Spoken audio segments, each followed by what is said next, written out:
Tình cảm là nơi bắt đầu của thương yêu, nhưng cũng là gốc rễ của khổ đau. Phật dạy khổ không đến từ người khác, mà từ tâm ta quá chấp, quá mong, quá bám víu. Video: tình cảm đau khổ đến từ đâu? Phật dạy 10 cách buông bỏ tình cảm để sống an vui, giúp bạn nhìn sâu vào tâm mình, hiểu vì sao tình thương biến thành nỗi khổ, và học cách buông bỏ đúng để lòng được bình an. Khi ta thôi nắm giữ, thôi mong người khác phải như ý, tình yêu mới thật sự tự do. Buông không phải quên, mà là học cách thương mà không dính mắc, cho đi mà không đòi hỏi. Hãy lắng nghe lời Phật dạy, từng câu như giọt mưa nhẹ thấm vào tâm, để học 10 cách buông bỏ tình cảm này, chuyển hóa khổ đau thành bình yên, sống một đời biết thương mà không khổ, biết buông mà vẫn đầy yêu thương. Có một cô gái trong một chiều mưa cũ ngồi lặng nhìn qua khung cửa sổ. Trước mặt cô là những giọt mưa dài như những sợi chỉ buồn rơi xuống đời. Cô đã từng yêu một người đến mức quên mất chính mình. Cô tin rằng chỉ cần yêu đủ nhiều, nhẫn nhịn đủ lâu thì một ngày người kia sẽ hiểu. Nhưng người ấy đã rời đi, nhẹ như cơn gió thoảng, để lại trong cô một khoảng trống không gì lấp nổi. Từ đó, cô sống trong những đêm dài thổn thức, tự hỏi vì sao mình yêu thương hết lòng mà vẫn đau khổ đến thế. Câu chuyện ấy không của riêng ai. Biết bao người trong chúng ta từng một lần yêu và từng một lần tổn thương như thế. Có người bị phản bội, có người bị quên lãng, có người lặng lẽ hy sinh mà chẳng ai nhìn thấy. Có người từng nói yêu là cho đi không điều kiện, nhưng rồi khi không được nhận lại, lòng vẫn nhói. Có phải khi yêu thương ta thường quên mất chính mình? Có phải càng nắm chặt ta càng đau? Trong thế gian này, tình cảm là điều khiến con người vừa rạng rỡ, vừa khổ đau. Ta vui khi được yêu, nhưng lại khổ khi mất đi. Ta hy vọng khi người ở lại, nhưng tan vỡ khi họ quay lưng. Có khi tình cảm ấy chẳng hề sai, chỉ là ta đặt vào đó quá nhiều mong cầu, quá nhiều chấp niệm. Giống như nắm một nắm cát trong tay, càng siết chặt, cát càng trôi đi nhanh. Phật từng dạy rằng gốc của luân hồi sinh tử chính là tham ái. Tham vì muốn giữ, ái vì không muốn buông. Ta thương một người, nhưng thật ra là thương cảm xúc người ấy mang lại cho ta. Ta đau không phải vì người ấy đi mất, mà vì tâm ta không chịu chấp nhận rằng mọi thứ đều vô thường. Khi yêu, ta muốn giữ mãi hình bóng ấy, muốn tình cảm ấy không đổi thay. Nhưng cuộc đời vốn như dòng sông, có khúc lặng, khúc cuộn trào. Không ai có thể giữ được dòng nước đứng yên. Khổ vì tình không nằm ở người kia, mà ở chính tâm ta. Khi ta đặt quá nhiều trọng tâm vào đối phương, ta vô tình giao cả chìa khóa bình an của mình vào tay người khác. Họ vui, ta vui. Họ lạnh nhạt, ta khổ. Cứ như thế, ta sống bị chi phối bởi cảm xúc của người khác mà quên mất rằng tâm mình mới là nơi an trú thật sự. Tình cảm, nếu không được soi sáng bằng trí tuệ, sẽ trở thành sợi dây vô hình trói buộc tâm ta, khiến ta luẩn quẩn trong vòng khổ. Có những người sau khi trải qua đau khổ mới hiểu rằng yêu thương không phải là chiếm hữu, mà là chấp nhận và buông xả. Buông không có nghĩa là lạnh lùng, mà là thấu hiểu. Buông không có nghĩa là quên, mà là không để ký ức trở thành gánh nặng. Khi ta buông một mối tình, không phải là mất đi người kia, mà là tìm lại chính mình.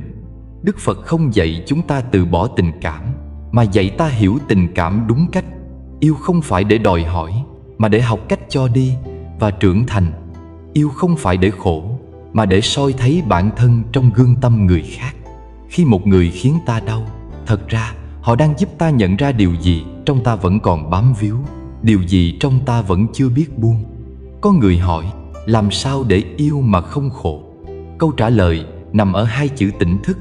Khi ta tỉnh thức, ta thấy rõ cảm xúc của mình như mây trôi trên bầu trời. Mây có thể đến, có thể đi, nhưng bầu trời vẫn lặng lẽ rộng lớn. Tâm ta cũng vậy. Nếu biết quay về quan sát, ta sẽ thấy mọi cảm xúc, dù mãnh liệt đến đâu, rồi cũng chỉ là những đợt sóng tạm thời. Tình cảm đẹp nhất không phải là tình cảm được giữ mãi, mà là tình cảm giúp ta trưởng thành, giúp ta biết yêu thương bằng trí tuệ và lòng từ bi. Có khi tình yêu chỉ đến để dạy ta một bài học về buông bỏ, rồi lặng lẽ rời đi khi ta đã học xong. Khi đó, điều còn lại không phải là người mà là sự bình an. Vì thế, hôm nay khi ngồi lại nơi đây, ta hãy cùng nhau thở nhẹ một hơi thật sâu. Hít vào, biết mình đang còn sống. Thở ra, biết mình đang được lắng nghe Pháp. Hít vào, cảm nhận hơi ấm của sự sống trong từng tế bào. Thở ra, buông hết những phiền muộn, oán trách và nặng nề trong tim. Mỗi hơi thở là một lần trở về để gặp chính mình, để nghe tiếng lòng mình thầm thì: ta đã khổ đủ rồi, giờ là lúc để bình an. Hôm nay, ta không đến đây để than trách tình đời, mà để học cách hiểu, cách thương và cách buông. Trong buổi pháp thoại này, ta sẽ cùng tìm hiểu nguồn gốc của khổ trong tình cảm, để thấy rằng mọi khổ đau đều bắt đầu từ sự dính mắc trong tâm. Ta sẽ cùng nhau bước qua 10 cánh cửa buông bỏ, 10 cách để nhẹ nhàng thoát khỏi sợi dây ái luyến, để tình cảm không còn là gánh nặng, mà trở thành bài học của thương yêu và giác ngộ. Xin mời đại chúng buông xuống những lo toan trong lòng, chỉ giữ lại sự lắng nghe thuần khiết. Hãy để lời Pháp đi vào như dòng suối mát, rửa trôi những phiền não. Bởi khi tâm được lắng, ta sẽ nghe không chỉ bằng tai, mà bằng cả trái tim. Và biết đâu, trong khoảnh khắc tĩnh lặng ấy, ta sẽ tìm lại chính mình, là nơi không còn khổ đau, chỉ còn an vui và từ bi. Có một buổi chiều, tôi ngồi dưới hiên chùa, nhìn những giọt nước mưa chảy từ mái ngói xuống sân gạch đỏ. Một vị cư sĩ đến gần, đôi mắt đầy những ưu tư. Anh nói rằng: thưa thầy, con không hiểu vì sao con yêu người ấy hết lòng mà chỉ nhận lại đớn đau. Con đã làm mọi thứ, đã hy sinh, đã chờ đợi, vậy mà cuối cùng con vẫn bị bỏ lại. Vì sao lại thế? Vì sao tình cảm, vốn là điều đẹp đẽ, lại khiến con khổ đến vậy? Tôi nhìn anh, mỉm cười hiền rồi chỉ về những giọt mưa đang rơi. Anh thấy đó, giọt nước kia, nếu ta để yên, nó sẽ đọng lại trên tay. Nhưng nếu ta cố nắm thật chặt, nó sẽ chảy đi nhanh hơn. Tình cảm cũng như thế, càng muốn giữ, càng dễ mất, càng bám víu, càng đau khổ. Bởi lẽ, trong gốc rễ sâu thẳm của con người, có một thứ gọi là ái. Nó là lòng ham muốn được sở hữu, được thuộc về, được nắm giữ. Và chính cái ái ấy là mầm sinh ra mọi khổ đau. Đức Phật, trong bài pháp đầu tiên về tứ diệu đế, đã nói rằng khổ sinh từ ái. Câu nói ấy tưởng như đơn giản, nhưng chứa đựng trí tuệ ngàn đời. Khổ không đến từ bên ngoài, không do người khác đem đến, mà sinh ra từ chính lòng ta. Khi ta yêu mà muốn có, đó là tham. Khi ta sợ mất, đó là ái. Khi ta bám víu vào một người, một cảm xúc, một hình bóng, ta đã đặt sợi dây trói lên chính mình. Và từ khoảnh khắc đó, tự do không còn, bình an không còn, chỉ còn sợ hãi và mong cầu. Ái là gốc của luân hồi. Bởi vì ta không buông được, nên phải đi qua bao lần sinh tử để tìm lại thứ đã mất. Có người nói, đời này gặp nhau là duyên, xa nhau là hết duyên. Nhưng người chưa hiểu Pháp lại không chịu chấp nhận. Họ muốn giữ, muốn níu, muốn ép dòng sông phải ngừng trôi. Nhưng sông vốn sinh ra để chảy, và tình cảm vốn sinh ra để thay đổi. Nếu ta không hiểu điều đó, thì mỗi lần thương, ta sẽ khổ thêm một lần. Nhiều người đến chùa, thắp hương cầu xin cho tình yêu bền lâu, cho người ấy đừng thay đổi. Nhưng Phật chưa bao giờ dạy ta cầu giữ một điều gì, mà chỉ dạy ta cách nhìn sâu để hiểu. Khi hiểu, ta biết rằng mọi thứ đều vô thường. Cảm xúc đến rồi đi, người đến rồi đi. Chỉ có tâm biết yêu thương trong sáng là còn mãi. Khi ta biết điều đó, ta sẽ không còn muốn nắm giữ nữa, mà chỉ biết trân quý và mỉm cười. Tình cảm, tự thân nó không xấu. Nó chỉ trở nên khổ khi ta mang vào đó sự đòi hỏi. Khi ta yêu ai đó mà muốn người ấy thuộc về mình mãi mãi, ta đã vô tình biến tình yêu thành sợi xích. Ta nghĩ mình đang yêu, nhưng thật ra đang chiếm hữu. Ta nghĩ mình đang cho đi, nhưng thật ra đang mong được nhận lại. Và khi những mong cầu không được đáp ứng, khổ liền sinh. Phật dạy, khổ không phải vì không có, mà vì muốn có. Không phải vì mất, mà vì không chấp nhận được mất. Con người thường sống trong ba chữ muốn. Muốn có, muốn giữ, muốn thuộc về. Ba chữ đó chính là ba mũi tên bắn vào tâm. Khi ta muốn có, ta bắt đầu sợ mất.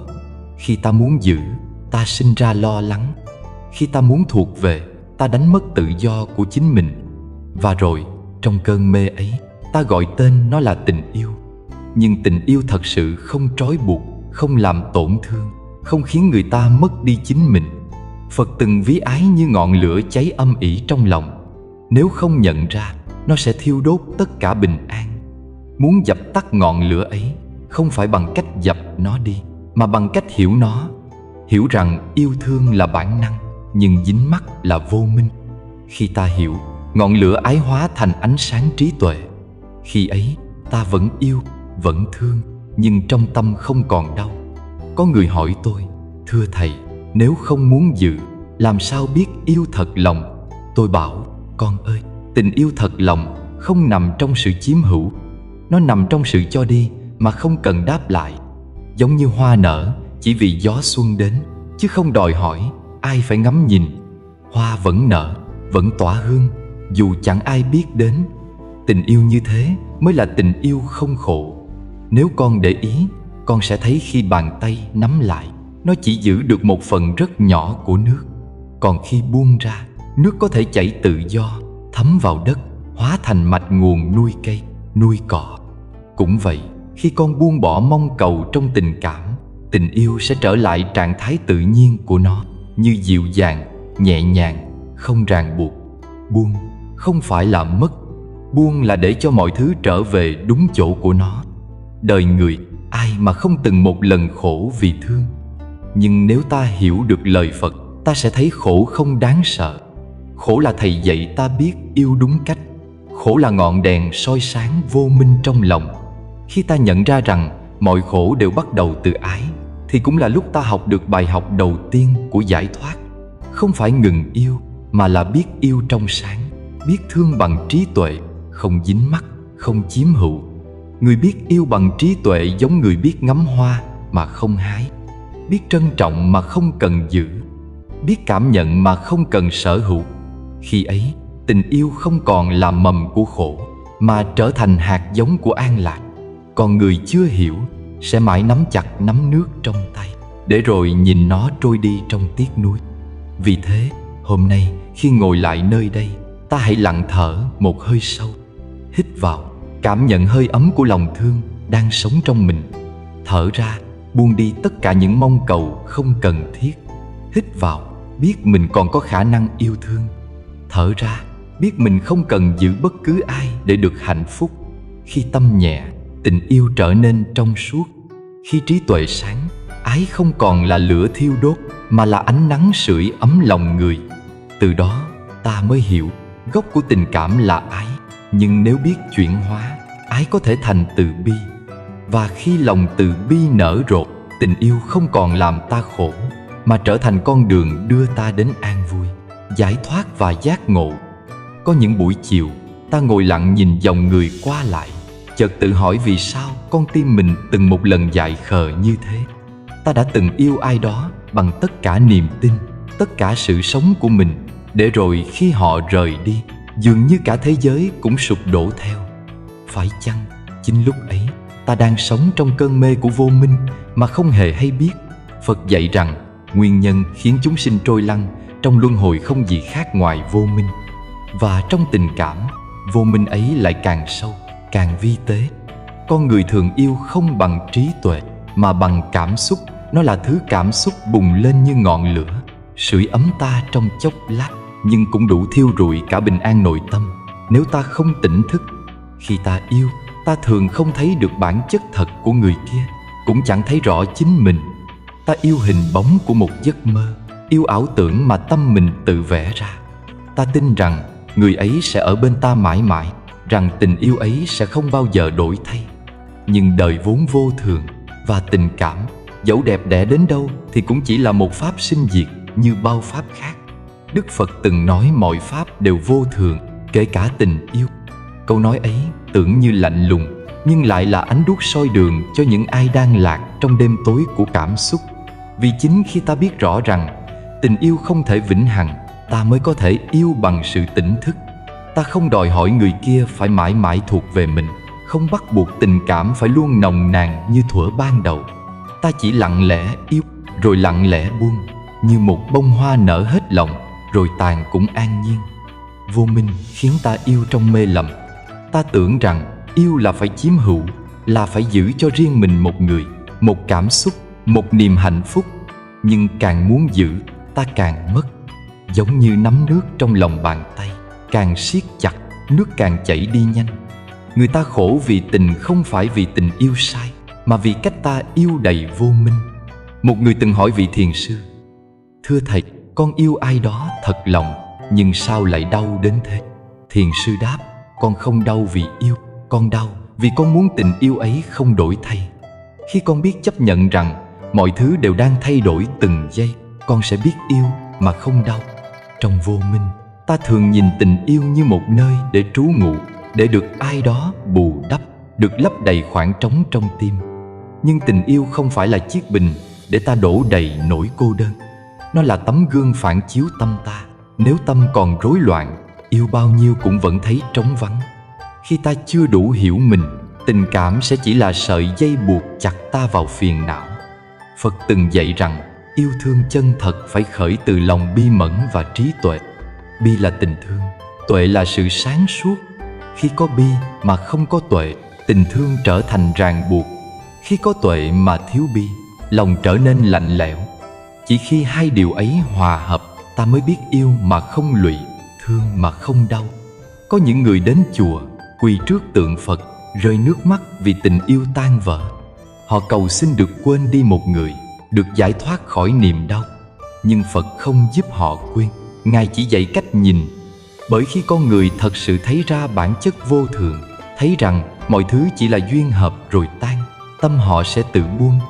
Không cần phải cố quên, vì chẳng còn gì để quên. Tình yêu trong vô minh giống như một giấc mộng. Khi ta đang ngủ say, mọi thứ trong mộng đều thật, như niềm vui, nỗi buồn, cả nước mắt lẫn nụ cười. Nhưng khi tỉnh giấc, ta nhận ra tất cả chỉ là ảo ảnh. Cuộc đời cũng thế. Người mà ta thương, cảm xúc mà ta bám víu, cuối cùng cũng chỉ là những đợt sóng nổi lên trong tâm thức. Chúng đến, chúng đi, chỉ có nhận biết là còn mãi. Người có trí không chạy trốn tình yêu, cũng không dính mắc vào nó. Họ vẫn yêu, nhưng trong sáng và tự tại. Họ biết rằng yêu cũng là một cách tu, là cơ hội để soi thấy tâm mình. Khi yêu, họ quan sát lòng mình dao động ra sao, vọng tưởng khởi thế nào, rồi từ đó học cách quay về với tĩnh lặng. Nếu một ngày nào đó người ta thương rời đi, người có trí chỉ mỉm cười, bởi họ hiểu rằng người ấy đến để dạy ta một bài học về vô thường. Không ai là của ai, không tình nào có thể tồn tại mãi, nhưng mọi duyên gặp gỡ đều đáng quý. Có khi chỉ cần một đoạn đi cùng nhau cũng đủ khiến tâm ta trưởng thành thêm một phần. Khi ta yêu trong vô minh, ta thường nói những lời như: "Anh là tất cả của em", hay "Em không thể sống thiếu anh". Nhưng trong trí tuệ, ta sẽ nói: "Cảm ơn anh đã đến, giúp em hiểu hơn về chính mình". Một người yêu trong vô minh tìm kiếm sự hoàn hảo nơi người khác. Một người yêu trong tỉnh thức lại tìm thấy sự đủ đầy nơi chính mình. Người giác ngộ không phủ nhận cảm xúc. Họ vẫn biết buồn, biết nhớ, biết thương, nhưng họ không để cảm xúc ấy kéo mình vào vòng xoáy đau khổ. Họ nhìn cảm xúc như mây bay qua bầu trời tâm, đến rồi đi, không bám giữ. Khi tâm không còn dính mắc, tình yêu trở nên trong sáng, nhẹ nhàng và tự do. Nếu có thể, ta hãy tập nhìn người mình thương bằng đôi mắt của chánh niệm. Thấy họ đang thay đổi từng ngày, thấy cả chính ta cũng đang khác đi từng hơi thở. Thấy rằng giữa hai người chỉ có sự gặp gỡ trong khoảnh khắc này là thật. Và nếu biết trân quý giây phút hiện tại, ta sẽ không còn đòi hỏi điều gì vĩnh cửu nữa. Tình yêu không sai, cảm xúc không xấu. Chỉ có vô minh khiến ta yêu trong mê lầm. Khi ta hiểu được điều đó, lòng sẽ bớt oán than, bớt trách móc. Ta biết rằng khổ đau không đến từ người kia, mà từ tâm ta chưa sáng.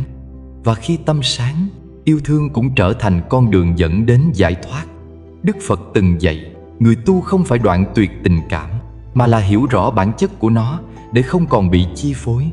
Biết yêu mà không khổ, đó là tự do. Biết thương mà không lụy, đó là trí tuệ. biết buông mà vẫn giữ lòng từ, đó là an lạc. Và như thế, khi một mối tình tan vỡ, thay vì tự hỏi vì sao người kia thay lòng, ta chỉ cần hỏi: ta đã tỉnh hay chưa? Nếu ta vẫn còn đau, nghĩa là ta vẫn còn mê. Mà khi đã tỉnh, dù tình tan như hoa tàn, ta vẫn thấy lòng mình thơm nhẹ hương thiền, vì đã học được bài học lớn nhất, rằng tình cảm cũng như cuộc đời chỉ là một giấc mộng đẹp của vô thường. Có một buổi chiều, gió thổi qua hàng cây, lá rơi đầy sân chùa. Một người phụ nữ trẻ ngồi trước tượng Phật, đôi mắt đỏ hoe, tay nắm chặt chuỗi tràng. Cô nói nhỏ, giọng run rẩy: con không hiểu vì sao mình khổ đến thế. Con yêu hết lòng, sống hết mình, nhưng cuối cùng lại bị phản bội. Con thấy mình như mất hết tất cả. Vị thầy chỉ mỉm cười hiền hậu, nhìn sâu vào đôi mắt ấy và nói: con đau không phải vì người kia, con đau vì con đang bảo vệ một cái tôi bị tổn thương. Trong tình cảm, cái khiến ta rơi vào khổ đau không hẳn là người khác làm gì, mà là cảm giác bị xúc phạm, bị phủ nhận, bị bỏ rơi của chính ta. Khi người ta nói tôi bị phản bội, tôi bị tổn thương, tôi không được thương lại, tất cả đều xoay quanh một chữ tôi. Chính cái tôi ấy là cái ngã đầy tự hào và mong manh, là nguồn gốc của mọi khổ đau. Phật dạy rằng không có cái ta cố định, chỉ có dòng tâm niệm liên tục biến đổi. Nhưng con người lại quên mất điều ấy. Ta tự dựng lên một cái tôi, là cái tôi biết yêu, biết giận, biết tổn thương, rồi bảo vệ nó như bảo vệ sinh mạng. Khi ai đó làm trái ý ta, nói lời khiến ta đau, hoặc không thương ta như ta mong muốn, ta cảm thấy mình bị hạ thấp, bị xúc phạm. Ta không chịu nổi cảm giác ấy, nên đau khổ tràn đầy. Hãy thử lắng lòng mà nhìn nỗi đau ấy có thật không, hay chỉ là sự phản ứng của một ý niệm về bản thân. Khi ta nói tôi bị phản bội, thực ra cái bị tổn thương chỉ là hình ảnh mà ta tự gán cho mình. Người được yêu, người đáng được trân trọng. Khi hình ảnh ấy sụp đổ, ta hoảng loạn vì thấy bản ngã bị lung lay, giống như một người đang soi mình trong gương. Nếu hình ảnh phản chiếu bị méo, họ tưởng rằng chính mình méo mó, nhưng thật ra gương chỉ đang rung. Cái tôi trong tình cảm cũng vậy, vốn không thật, chỉ là hình ảnh tạm trong tâm. Khi gương lòng yên, hình ảnh cũng yên. Khi tâm động, hình ảnh tan vỡ. Con người thường không đau vì mất người khác, mà vì mất chính cái tôi từng được nuôi dưỡng trong mối quan hệ ấy. Khi ai đó thương ta, ta thấy mình có giá trị. Khi họ quay đi, ta thấy mình bị bỏ rơi. Nhưng tình thương của người khác không quyết định giá trị của ta. Chỉ có tâm sáng suốt mới biết ta là ai. Có người nói, con đã hy sinh rất nhiều, sao họ không hiểu cho con?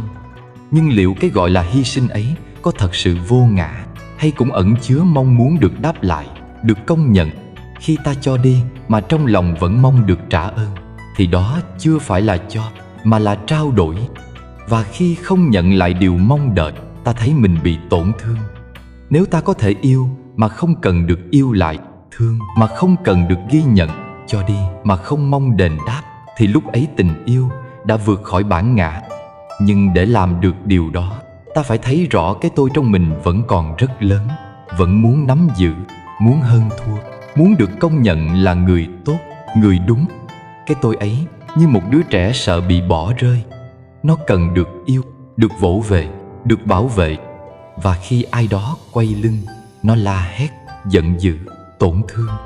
Nhưng người có trí không mắng đứa trẻ ấy, cũng không mặc kệ nó. Họ chỉ mỉm cười, nhìn sâu vào nỗi sợ đó và nói: ta hiểu, con chỉ đang sợ mất yêu thương. Rồi họ ôm lấy nó bằng chánh niệm, để cho nó dần tan trong hơi thở.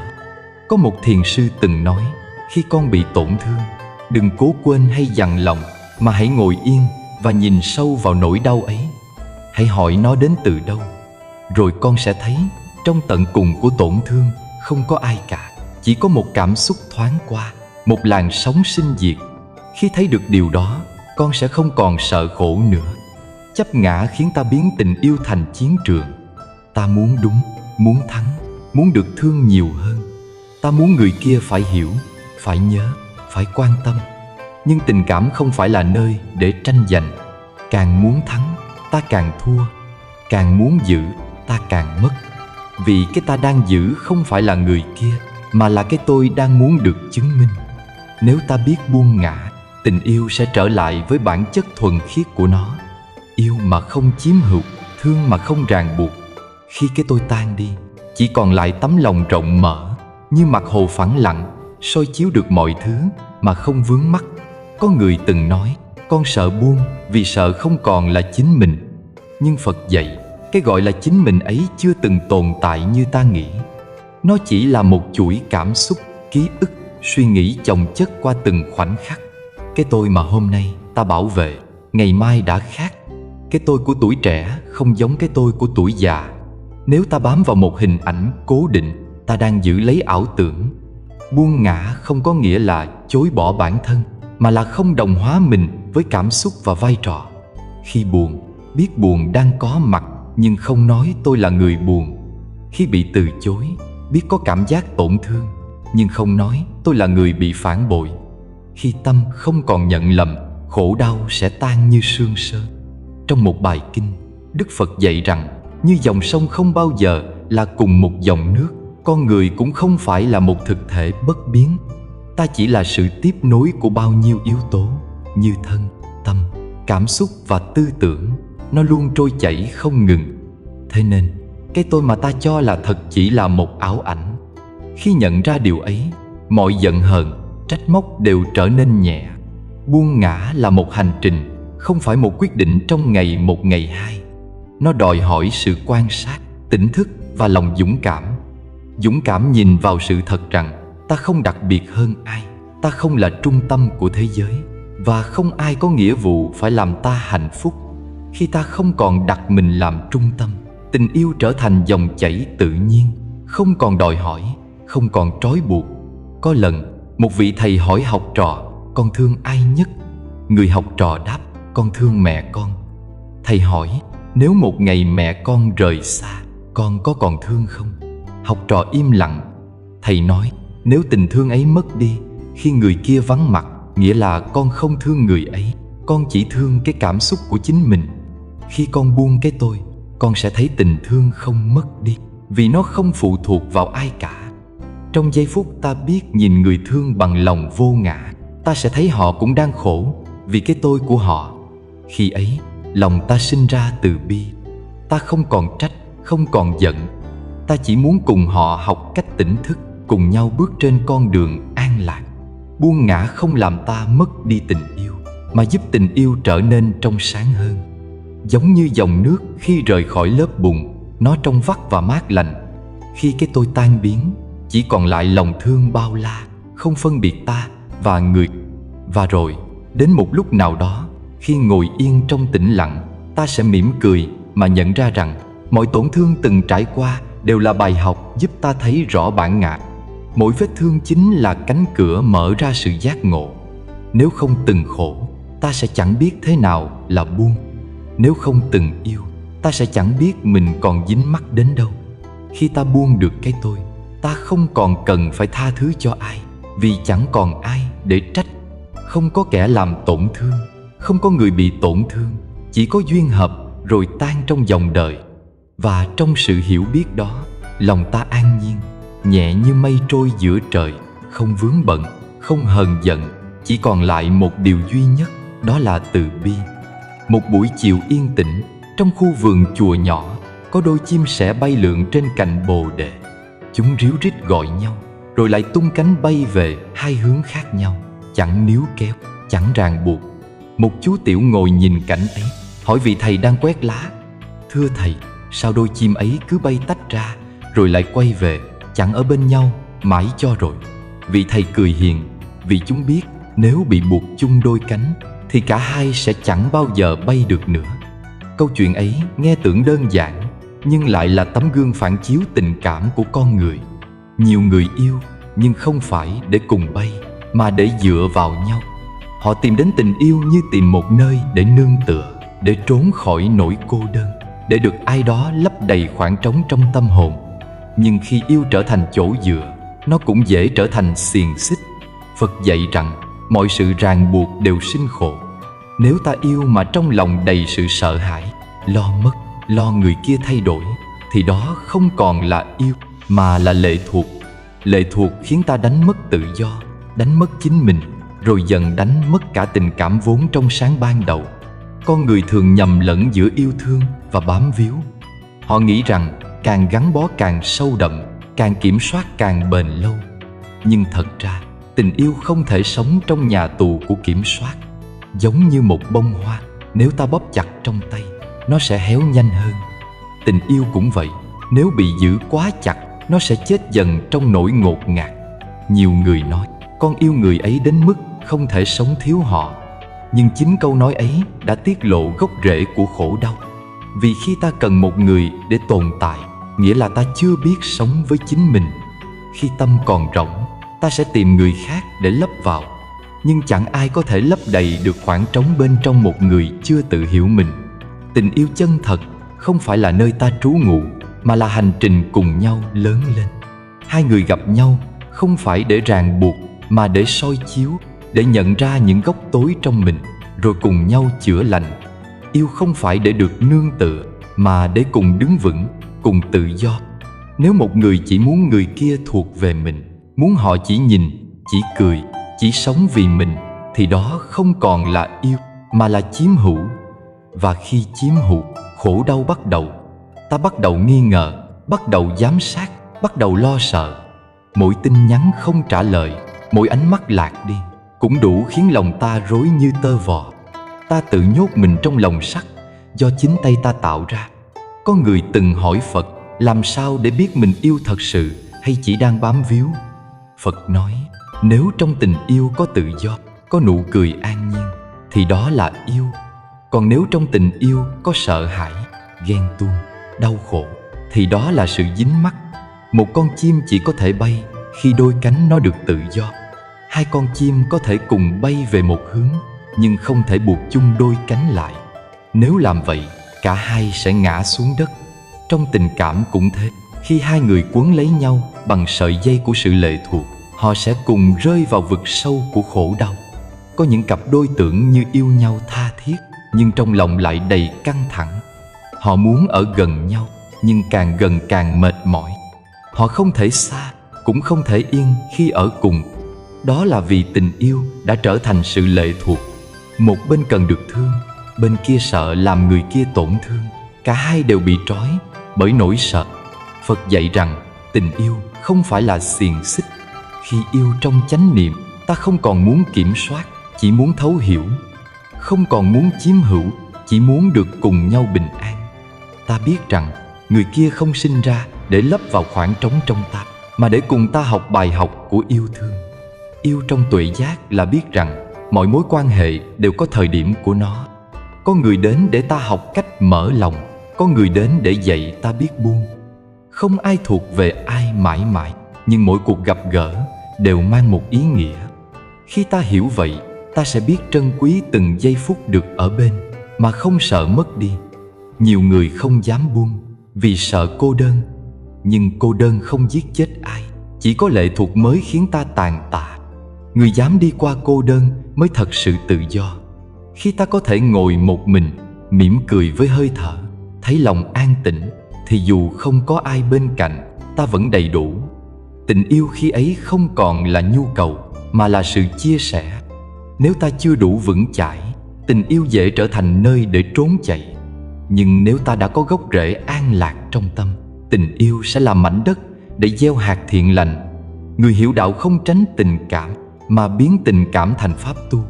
Họ biết dùng yêu thương để soi thấy vô thường, dùng mất mát để rèn lòng buông xả. Tình yêu chân thật không trói buộc ai cả. Nó cho phép mỗi người được là chính mình, được tự do sống, được trưởng thành theo cách riêng. Khi yêu, ta không bắt người kia phải ở lại, mà chỉ mong họ được hạnh phúc. Khi thương, ta không cố níu, mà chúc họ an vui, dù không còn bên ta. Có người sẽ nói, như thế là yêu lạnh lùng quá. Nhưng không, đó là tình yêu có trí tuệ. Khi tâm ta đủ sáng, yêu không còn là chuyện của hai người, mà là sự mở rộng của lòng từ bi. Ta thương không chỉ riêng một người, mà thương cả thế gian này, vì ai cũng đang khát khao được hiểu, được thương. Có một vị thầy từng nói, người ta chỉ thật sự yêu khi không còn sợ mất. Vì khi không sợ mất, ta mới yêu bằng trái tim tự do. Còn khi sợ, ta yêu bằng nỗi lo, bằng sự thiếu thốn.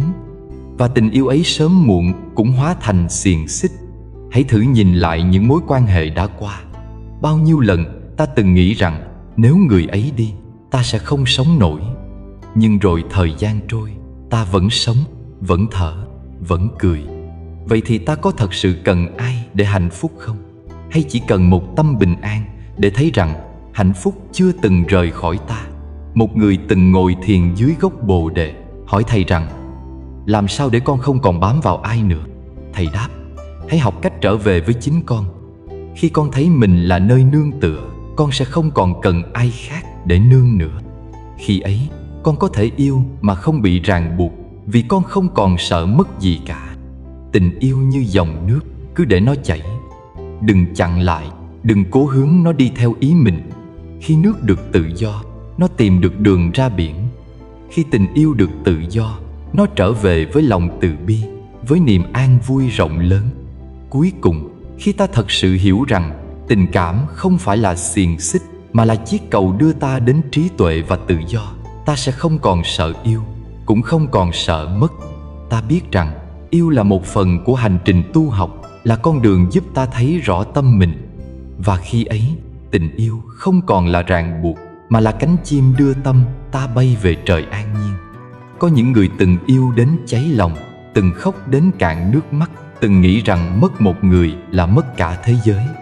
Nhưng nếu nhìn sâu vào bản chất của yêu thương, ta sẽ thấy phần lớn những đau khổ ấy không đến từ tình yêu, mà đến từ lòng chiếm hữu. Tình yêu vốn không làm ta tổn thương, chỉ có cái tâm muốn giữ, muốn sở hữu, muốn người kia phải theo ý mình mới khiến ta khổ. Đức Phật dạy từ bi là yêu thương không điều kiện. Khi tình yêu chuyển hóa thành từ bi, nó trở thành ánh sáng, không còn là ngọn lửa đốt cháy cả hai người. Tình yêu của con người phần lớn là sự trao đổi cảm xúc. Ta yêu để được thương lại, để được quan tâm, để được an ủi. Nhưng tình yêu có điều kiện như thế, giống như một khế ước mong manh. Chỉ cần một bên không còn đáp lại, khế ước ấy vỡ tan, và ta rơi vào vực sâu của oán trách. Trong khi đó, tình yêu có gốc từ từ bi lại không cần đáp đền.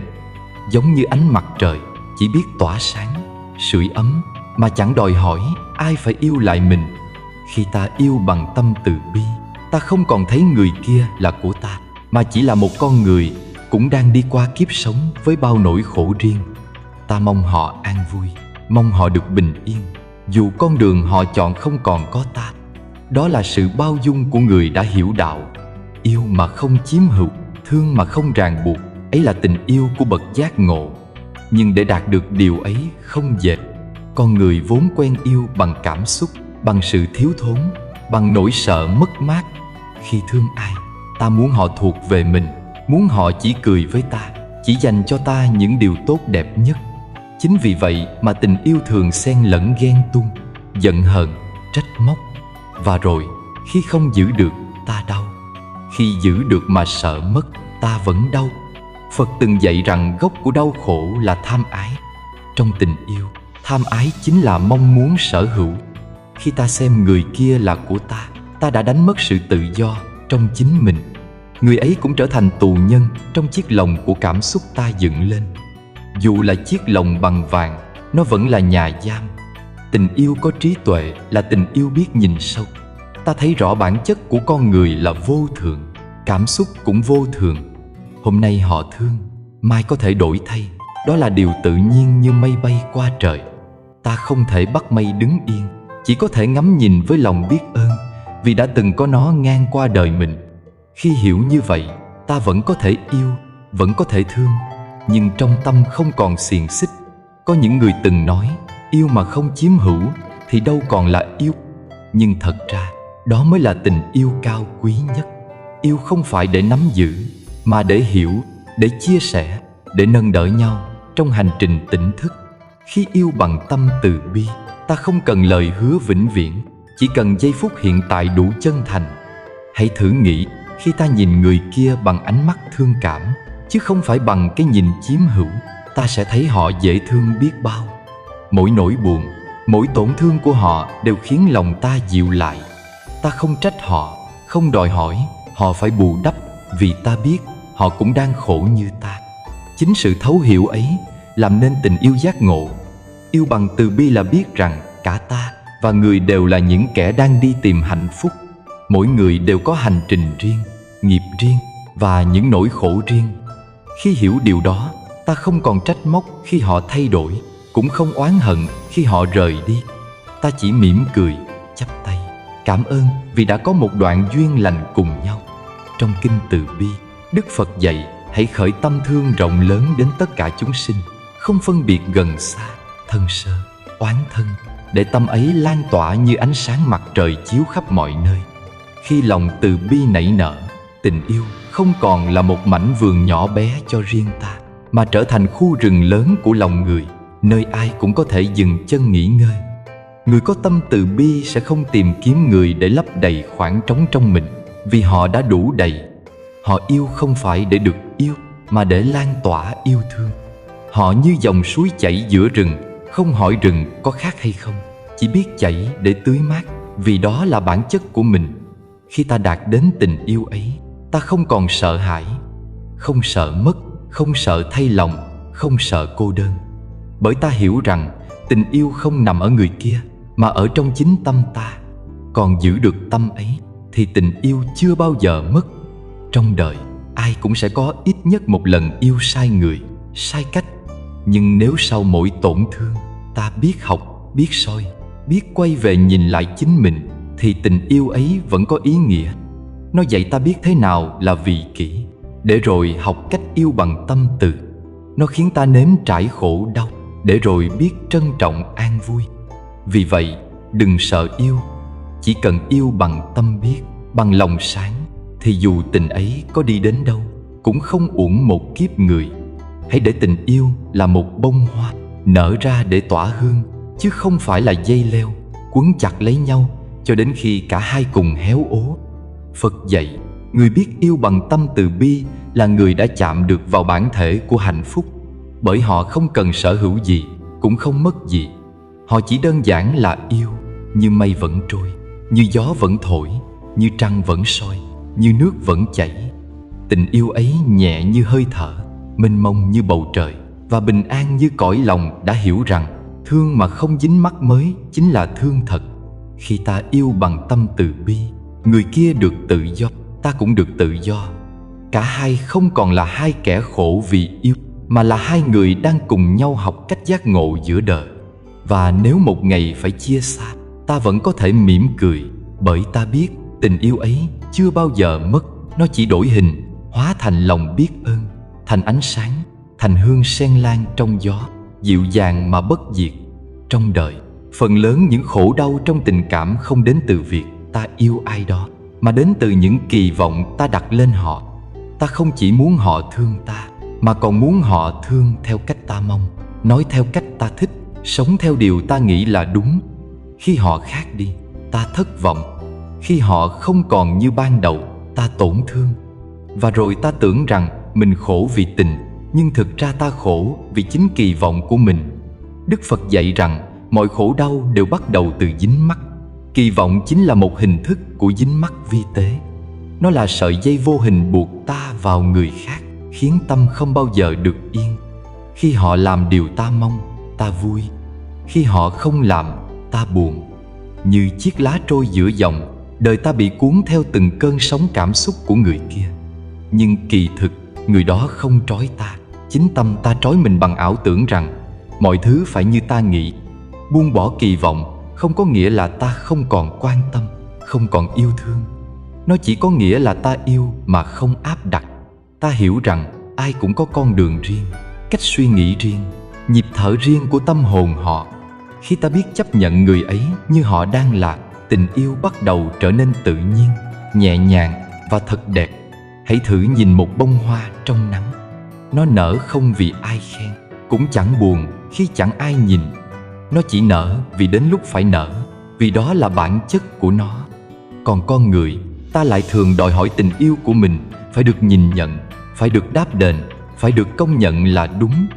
Ta quên rằng yêu không cần chứng minh, thương không cần điều kiện. Khi ta yêu thật sự, việc họ có yêu lại hay không, có hiểu ta hay không không còn là vấn đề, bởi hạnh phúc của ta không còn phụ thuộc vào họ, mà nằm trong chính sự thuần khiết của tâm mình. Người có trí tuệ trong tình cảm là người biết dừng lại đúng lúc. Họ không cố gắng uống người khác theo mong muốn của mình, mà chọn điều chỉnh chính tâm mình để bớt vọng tưởng. Họ hiểu rằng mỗi kỳ vọng giống như một gánh nặng đặt lên vai người kia. Càng nhiều kỳ vọng, họ càng mệt mỏi và ta càng khổ. Đến một ngày, cả hai cùng kiệt sức. Tình yêu không còn là suối nguồn, mà hóa thành hòn đá đè nặng trong tim. Có người hỏi, nếu không kỳ vọng thì tình yêu còn ý nghĩa gì? Thật ra, chỉ khi buông kỳ vọng, ta mới biết thế nào là yêu thật sự. Vì lúc ấy, ta không còn yêu để thỏa mãn cái tôi, mà yêu để sẻ chia. Ta không còn tìm kiếm sự hoàn hảo, mà biết trân trọng cái không hoàn hảo. Tình yêu như thế, giống như mặt hồ lặng gió, chỉ phản chiếu khi nước yên. Hãy nhìn lại bao lần ta giận, ta buồn, ta khóc trong tình yêu. Có phải phần lớn là vì người kia không làm theo điều ta mong? Ta mong họ quan tâm nhiều hơn, mong họ hiểu mình, mong họ không thay đổi, mong họ mãi ở bên. Nhưng đời vô thường, cảm xúc con người cũng vô thường. Khi ta muốn níu giữ điều không thể níu, ta đã tự gây khổ cho mình. Đức Phật từng dạy, khi ta buông bỏ kỳ vọng, đó chính là lúc an vui bắt đầu. Bởi khi không còn mong cầu, mọi điều xảy đến đều là quà tặng. Khi người kia thương ta, ta biết ơn. Khi họ rời đi, ta vẫn biết ơn, vì nhờ họ mà ta học được bài học của buông xả. Khi không kỳ vọng, ta sống với hiện tại. Mỗi khoảnh khắc đều trọn vẹn, dù là gặp gỡ hay chia xa, ta đều thấy bình yên. Có một câu chuyện nhỏ kể rằng, một thiền sư đi ngang qua khu vườn, thấy một bông sen nở giữa ao. Ngài mỉm cười, không nói gì, chỉ cúi đầu cảm tạ. Đệ tử hỏi vì sao? Thiền sư nói, hoa nở vì nhân duyên, không vì ta. Nhưng nếu ta biết cúi đầu cảm ơn, hoa ấy lại trở thành pháp thoại, nhắc ta rằng mọi thứ đều đến rồi đi, không có gì cần phải nắm giữ. Tình cảm cũng vậy, nó đến như hoa nở, rực rỡ một thời, rồi cũng tàn theo duyên. Nếu ta hiểu rằng đó là tự nhiên, ta sẽ không còn buồn khi hoa rụng. Ta chỉ đơn giản là mỉm cười vì đã được ngắm một đóa hoa từng nở trong đời mình. Buông kỳ vọng là học cách chấp nhận sự đổi thay ấy mà không oán trách. Nhiều người hỏi, làm sao để buông kỳ vọng trong khi vẫn còn yêu? Câu trả lời là, bằng chánh niệm. Khi ta sống trong chánh niệm, ta thấy rõ mọi cảm xúc đang khởi lên trong mình, như thấy được sự mong muốn, thấy được cơn giận, thấy được nỗi sợ.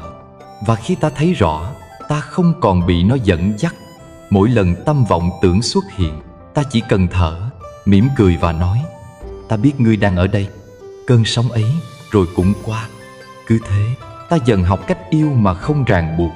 Yêu bằng tâm không kỳ vọng là yêu bằng lòng biết ơn.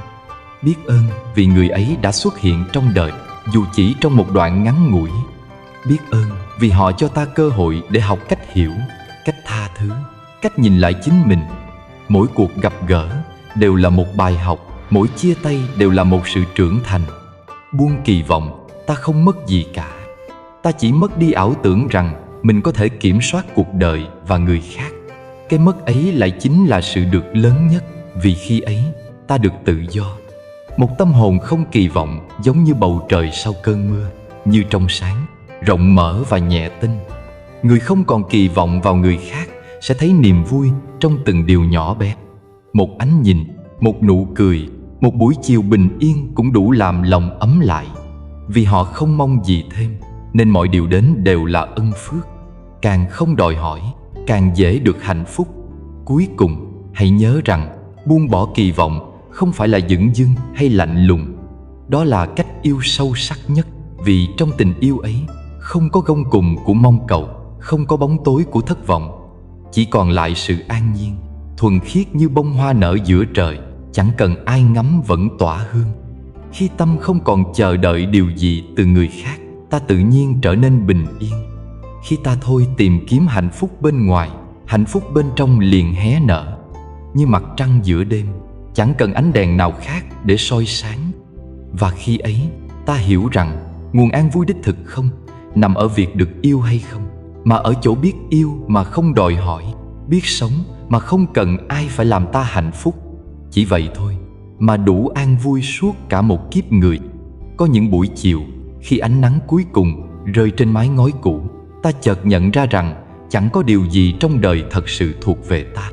Người từng nắm tay ta hôm qua, hôm nay có thể đã đi về một hướng khác. Nụ cười ta từng nhớ, giọng nói từng thương, cũng tan vào gió như mây tan sau cơn mưa. Vậy mà lòng người vẫn cứ ôm mãi, vẫn sợ mất, vẫn khổ đau vì điều không thể giữ.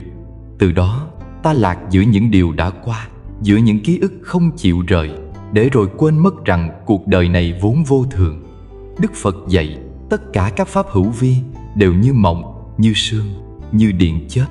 Nghĩa là mọi thứ có hình tướng, có sinh khởi, đều có hoại diệt.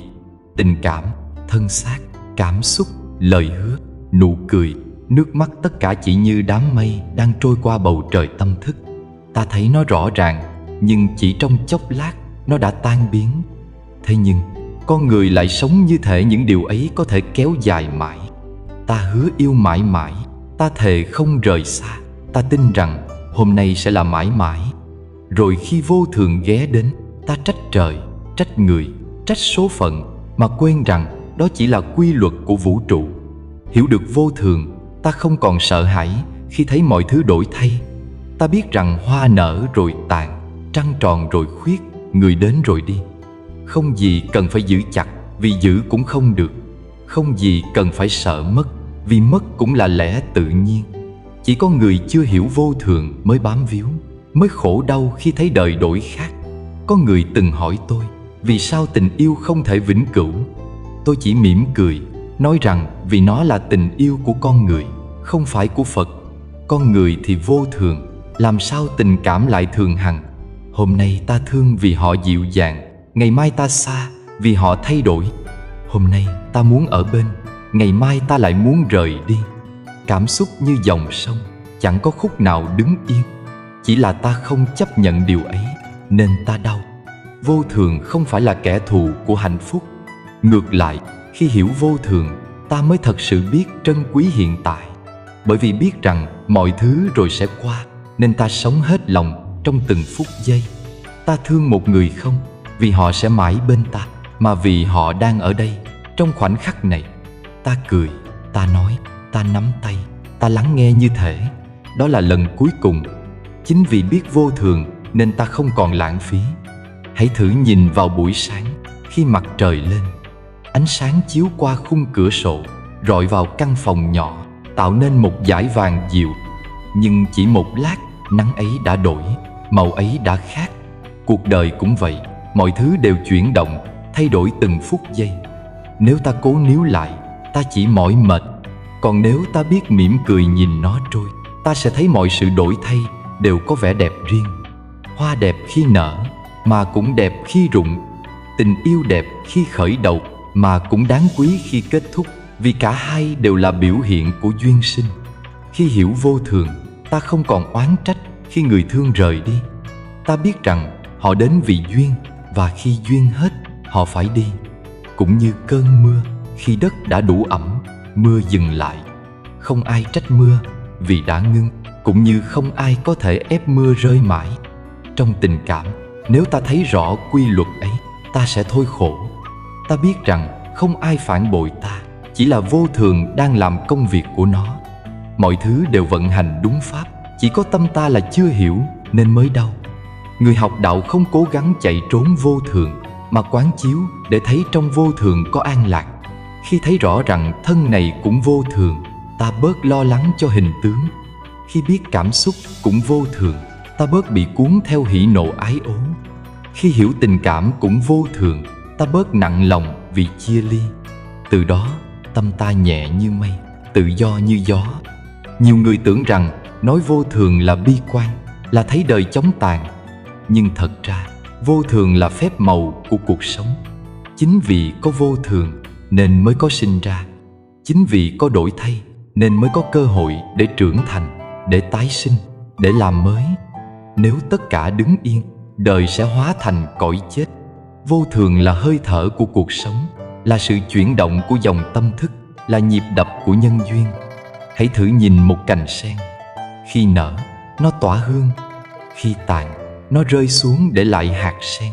Rồi hạt ấy lại gieo nên một bông khác. Cái chết của đóa sen không phải là hết, mà là sự tiếp nối trong một hình thức khác. Tình yêu của con người cũng thế. Dù chia tay hay mất mát, nếu trong đó từng có chân thành thì nó vẫn tiếp tục, chỉ là trong hình thức khác. Thành sự hiểu biết, thành lòng từ, thành bài học. Nếu ta biết quán vô thường, ta sẽ bớt trách người, bớt giận đời. Bởi ta hiểu rằng ai cũng đang đi trong dòng chảy ấy. Người từng làm ta đau, có khi hôm nay cũng đang đau vì người khác. Người ta từng thương, có thể cũng đang học bài học của họ. Không ai đứng yên trong nỗi khổ. Chỉ có tâm bám chặt vào khổ mới khiến khổ kéo dài. Khi ta ngồi yên, nhìn lá rơi, nghe tiếng gió qua hiên, lòng chợt nhẹ.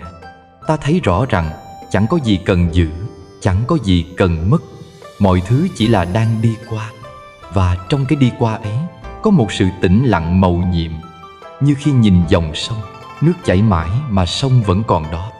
Cũng như con người, ta thay đổi từng hơi thở mà vẫn gọi đó là ta.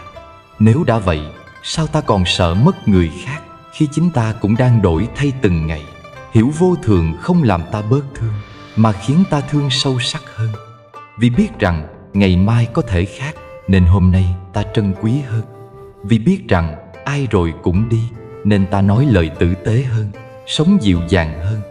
Mỗi giây phút trở thành một món quà, mỗi người gặp gỡ trở thành một vị Phật đến dạy ta bài học mới. Cuối cùng, khi ta thật sự quán được vô thường, ta sẽ không còn bị ràng buộc bởi sợ hãi mất mát. Ta sống nhẹ như mây, tựa như dòng sông không ngừng chảy. Ta biết mỉm cười khi gặp gỡ, và cũng biết chắp tay khi chia ly. Bởi ta hiểu trong vô thường có thường, trong mất có còn, trong đi có ở. Chỉ cần tâm ta an trú trong hiện tại, thì dù vô thường đến cũng không thể làm ta nghiêng ngã. Và đó chính là an vui. An vui của người hiểu đời không nằm ở việc nắm giữ, mà ở chỗ biết buông. Không nằm ở việc chống lại vô thường, mà ở việc mỉm cười giữa vô thường. Như cánh hoa vẫn nở trong gió, như dòng sông vẫn chảy về biển, như tấm lòng ta vẫn sáng dù đời đổi thay. Khi ấy ta không còn sợ mất nữa, vì ta đã thấy rõ chẳng có gì thật sự mất đi, chỉ là đổi hình dạng mà thôi. Có những buổi chiều ta ngồi lặng bên khung cửa, gió lùa qua hiên, lòng lại chợt nhớ về một người đã đi xa. Trong khoảnh khắc ấy, ký ức ùa về như dòng sông cũ, mang theo cả thương, cả tiếc, cả những điều chưa trọn. Ta tưởng rằng mình đang sống trong hiện tại, nhưng thật ra tâm đã lang thang về một nơi chốn không còn tồn tại. Đó là lý do vì sao dù thân đang ở đây, lòng ta vẫn thấy mỏi mệt, vẫn khổ đau. Phật dạy rằng phần lớn những nỗi khổ trong tình cảm không đến từ việc ta mất ai, mà đến từ việc tâm không chịu ở yên. Nó cứ mãi trôi về quá khứ để nhặt lại những mảnh vụn của kỷ niệm, hoặc lao về tương lai với nỗi lo rằng nếu mất đi điều này, mình sẽ ra sao. Chính vì vậy, người tu học đạo trước hết phải học cách dừng lại, như dừng cái tâm rong ruổi ấy bằng hơi thở chánh niệm. Khi ta hít vào, biết rằng ta đang hít vào. Khi ta thở ra, biết rằng ta đang thở ra. Nghe qua tưởng chừng đơn giản, nhưng lại là một cuộc cách mạng trong tâm thức. Bởi ngay khi ta thật sự biết mình đang thở, ta đã trở về với chính mình, không còn chạy theo vọng tưởng. Hơi thở ấy, nếu giữ được lâu, sẽ trở thành chiếc neo vững, chắc giúp con thuyền tâm không bị sóng cảm xúc nhấn chìm. Trong một mối quan hệ, người ta thường đau khổ vì quên mất điều này. Khi yêu, ta muốn níu giữ mãi cảm giác hôm nay, quên rằng cảm xúc cũng vô thường như mây bay. Khi giận, ta để tâm mình bị đốt cháy bởi những ngọn lửa vô minh, quên rằng mỗi hơi thở tỉnh thức có thể hóa giải cơn giận trong khoảnh khắc. Người biết thực tập chánh niệm trong tình cảm sẽ không còn để tâm mình bị cuốn vào dòng xoáy của hơn thua, của mong cầu, của được mất. Thử tưởng tượng một sáng sớm, khi ánh nắng vừa chạm vào tán lá, ta dừng lại, lắng nghe tiếng chim hót, cảm nhận làn gió nhẹ lướt qua da. Chỉ cần một hơi thở chậm, một nụ cười nhỏ, ta sẽ thấy lòng nhẹ đi biết bao. Chánh niệm là như thế, nó không phải điều cao siêu, mà là sự trở về đơn giản với từng giây phút đang sống. Và trong tình cảm, Đó là liều thuốc mầu nhiệm giúp ta thoát khỏi những cơn bão cảm xúc không hồi kết. Làm sao để bớt khổ khi nhớ một người không còn bên cạnh? Câu trả lời là đừng cố quên, hãy chỉ thở. Khi nỗi nhớ tràn về, hãy nhận diện nó bằng chánh niệm. Đây là nỗi nhớ và nó đang có mặt. Khi ta nhìn thẳng vào nó bằng ánh sáng tỉnh thức, nỗi nhớ ấy sẽ không còn là sợi dây trói buộc, mà trở thành một vị khách đến rồi đi. Cũng như mây bay qua trời, ta không níu, cũng không xua, chỉ mỉm cười và thở tiếc. Có lần, một vị thiền sư dạy rằng mỗi hơi thở là một cơ hội để bắt đầu lại. Nếu ta đang buồn, hãy thở. Nếu ta đang giận, hãy thở. Nếu ta đang nhớ thương đến rơi nước mắt, cũng hãy thở. Bởi khi ta thở trong chánh niệm, mọi cảm xúc đều được ôm ấp bằng sự hiểu biết và từ bi. Ta không chối bỏ, cũng không đắm chìm. Ta chỉ nhìn thấy, mỉm cười và buông xuống. Người sống có chánh niệm trong tình cảm là người biết rằng tình yêu không phải là nắm giữ, mà là cùng nhau thở trong tỉnh thức.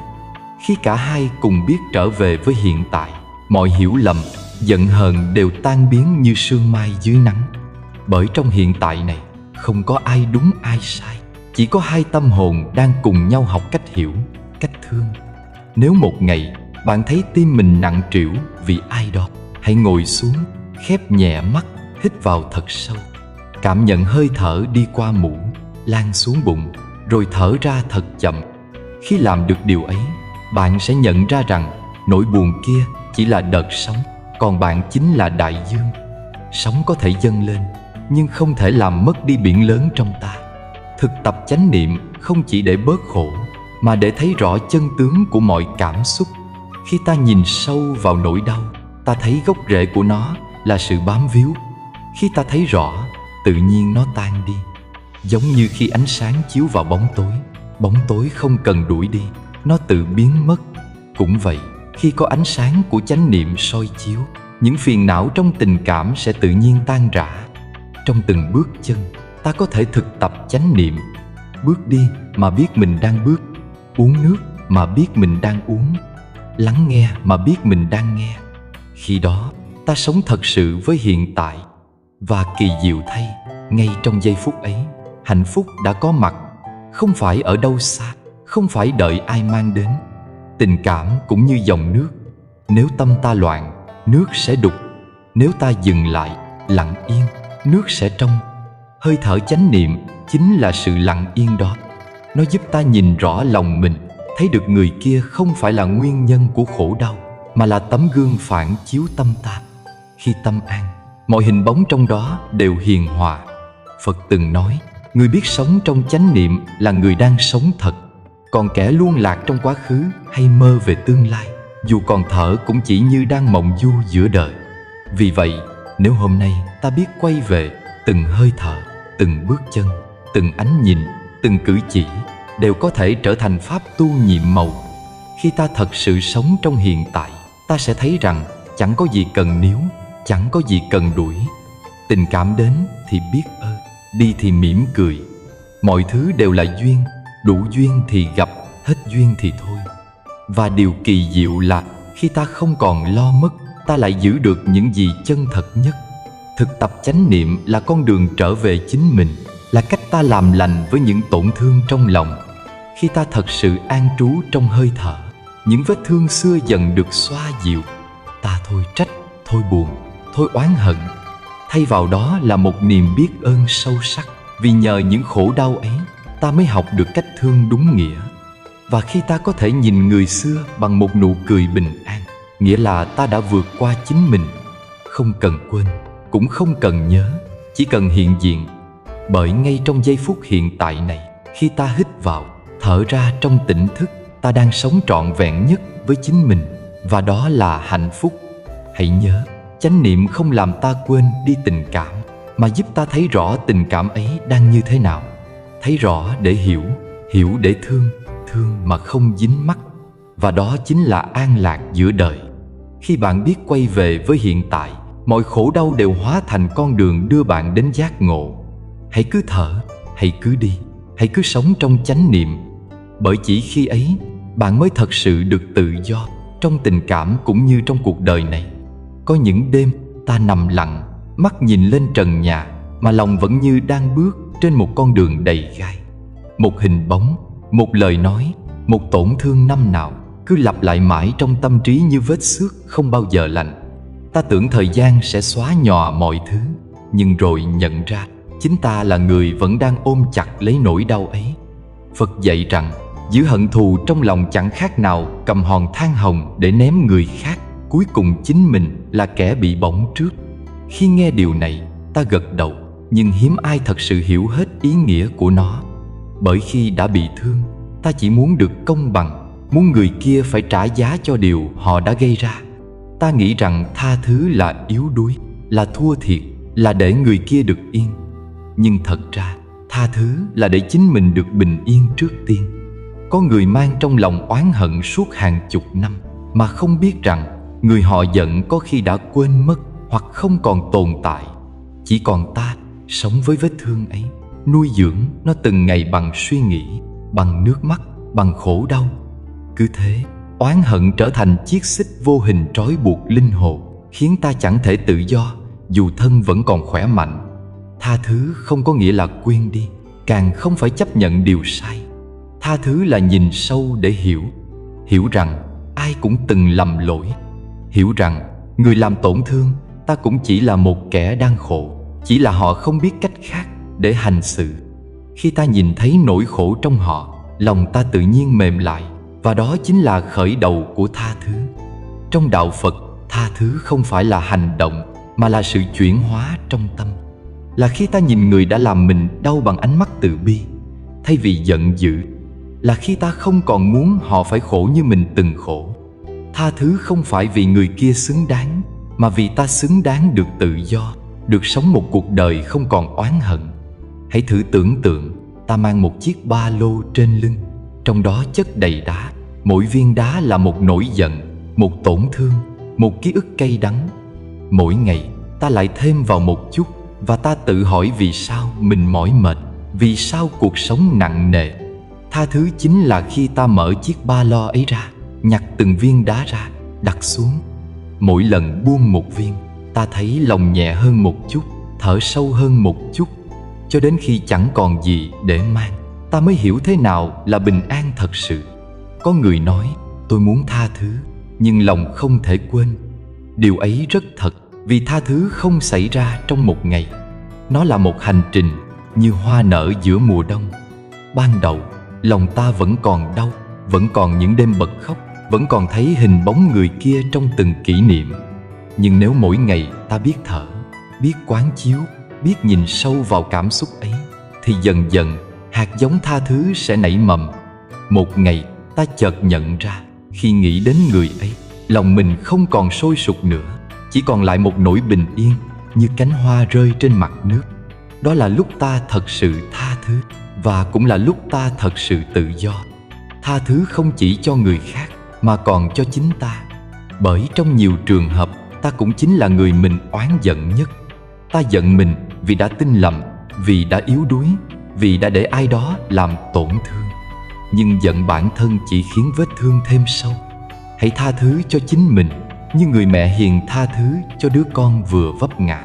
Bởi chỉ khi ta ôm lấy chính mình bằng từ bi, ta mới đủ sức ôm lấy người khác bằng lòng bao dung. Trong những buổi chiều tĩnh lặng, khi ngồi thiền, ta có thể gửi đến người mình từng giận một lời nguyện nhỏ, mong bạn được bình an. Câu nói ấy tưởng là cho họ, nhưng thật ra là cho chính ta. Bởi khi ta mong ai đó bình an, nghĩa là ta đã thôi mong họ khổ. Và khi ta thôi mong ai đó khổ, lòng ta đã an rồi. Có những người đi qua đời ta như cơn bão, khiến tất cả đổ vỡ. Nhưng nếu không có cơn bão ấy, làm sao ta biết trân quý những ngày nắng bình yên? Tha thứ là khi ta hiểu rằng mỗi biến cố đều mang theo một bài học. Người làm ta tổn thương chính là người đã giúp ta học cách mạnh mẽ, học cách thương đúng, học cách đứng dậy sau đổ nát. Khi nhìn được như thế, oán hận không còn chỗ bám, và lòng tự nhiên sáng lên như mặt trời sau mưa. Phật dạy, lòng oán hận không bao giờ được dập tắt bằng oán hận, mà chỉ được dập tắt bằng lòng từ bi. Bởi hận thù nuôi dưỡng hận thù, chỉ có hiểu biết và thương yêu mới hóa giải được. Khi ta ôm lấy người đã từng làm ta khổ bằng tâm tự, ta không còn là nạn nhân nữa. Ta trở thành người tự do, người đã vượt qua chính mình. Trong một buổi thiền hành, mỗi bước chân có thể là một lời tha thứ. Bước đi mà nghĩ về người từng làm mình đau, rồi nhẹ nói trong lòng: tôi buông, tôi thả, tôi không còn mang điều này nữa. Mỗi bước là một lần đặt xuống gánh nặng, mỗi hơi thở là một lần làm sạch trái tim. Cho đến khi ta thấy lòng mình rộng như trời, nhẹ như mây, không còn oán, không còn trách, chỉ còn biết ơn vì đã được sống, được yêu, được học, được lớn lên từ tất cả. Tha thứ là một món quà ta trao cho chính mình. Nó không đòi hỏi điều kiện, không cần sự xin lỗi, không cần sự đổi thay. Chỉ cần ta muốn bình an, tha thứ liền bắt đầu. Giống như một cánh cửa đã luôn mở sẵn, chỉ chờ ta bước qua. Và khi ta bước qua, ta sẽ thấy phía bên kia không phải người kia, mà là chính ta, nhẹ nhõm, tự tại, mỉm cười trong gió. Có những nỗi đau, chỉ khi ta chịu buông mới thấy nó chưa bao giờ là vết thương, mà là một bài học được gói trong hình hài khổ nạn. Tha thứ chính là cách ta mở món quà ấy ra. Bên trong là ánh sáng. Thế nên, nếu hôm nay trong lòng bạn vẫn còn ai đó khiến bạn nặng nề, hãy ngồi xuống, hít một hơi thật sâu, thở ra và nói với lòng mình: tôi cho phép bản thân được bình an. Tôi tha thứ, không vì ai, mà vì chính tôi. Khi ấy, một điều kỳ diệu sẽ xảy ra. Không gian quanh bạn sẽ trở nên yên lặng, gió sẽ thổi nhẹ hơn, và trong tim bạn, một đóa sen sẽ nở. Đóa sen của sự giải thoát, của lòng bao dung, của sự hiểu biết sâu xa rằng tha thứ chính là tự do. Và trong tự do ấy, ta không còn là người bị tổn thương nữa, mà là người đang thật sự sống. Có lẽ ai trong chúng ta cũng từng sợ cảm giác một mình. Khi thành phố lên đèn, người ta đi thành đôi, tiếng nói cười vang bên ly cà phê, còn ta ngồi lặng nghe lòng mình vang lên những khoảng trống. Có khi nỗi cô đơn ấy không đến từ việc không có ai bên cạnh, mà đến từ chính khoảng cách trong tâm ta với chính mình. Ta chưa bao giờ thật sự ngồi xuống để làm bạn với chính mình, nên mới thấy sợ khi xung quanh im lặng. Nhưng Đức Phật từng dạy, biết ở một mình trong an vui là dấu hiệu của tâm trưởng thành. Bởi chỉ khi ta không còn bị cuốn theo tiếng ồn của thế gian, ta mới nghe được tiếng nói sâu thẳm trong lòng. Ở một mình không phải là cô đơn, mà là trở về với chính mình. Cô đơn là khi ta tìm ai đó để lấp vào khoảng trống. Còn ở một mình là khi ta nhận ra chẳng có khoảng trống nào cần lấp, bởi chính ta đã là trọn vẹn. Khi tâm còn yếu, ta dễ nhầm lẫn giữa tình yêu và sự dựa dẫm. Ta tìm đến ai đó không phải để yêu thương, mà để được an ủi. Ta mong người khác khiến ta vui, khiến ta cảm thấy có giá trị, khiến ta không thấy trống rỗng. Nhưng rồi, khi họ rời đi, ta sụp đổ, bởi ta chưa từng có nền tảng vững vàng trong chính mình. Tình cảm như căn nhà xây trên cát, gió đến là tan. Người trưởng thành trong tâm biết rằng hạnh phúc không đến từ người khác. Họ có thể yêu sâu sắc, nhưng không đánh mất mình trong tình yêu ấy. Họ có thể chia sẻ cuộc sống, nhưng không cần bám víu để thấy an toàn. Họ biết ở một mình cũng là ở cùng với toàn bộ sự sống, với hơi thở, với ánh nắng, với tiếng gió, với chính thân tâm này đang hiện hữu trong từng giây phút. Một người biết sống một mình là người không chạy trốn sự tĩnh lặng. Họ có thể ngồi bên tách trà, nghe tiếng nước sôi, thấy hơi trà bốc lên và mỉm cười. Không cần ai khen, không cần ai hiểu, chỉ cần hiện diện trọn vẹn trong khoảnh khắc đó là đủ. Cái đủ ấy không đến từ bên ngoài, mà đến từ nội tâm đã đầy. Phật dạy rằng tình yêu lớn nhất là yêu chính mình trong chánh niệm, yêu đời bằng tâm từ bi.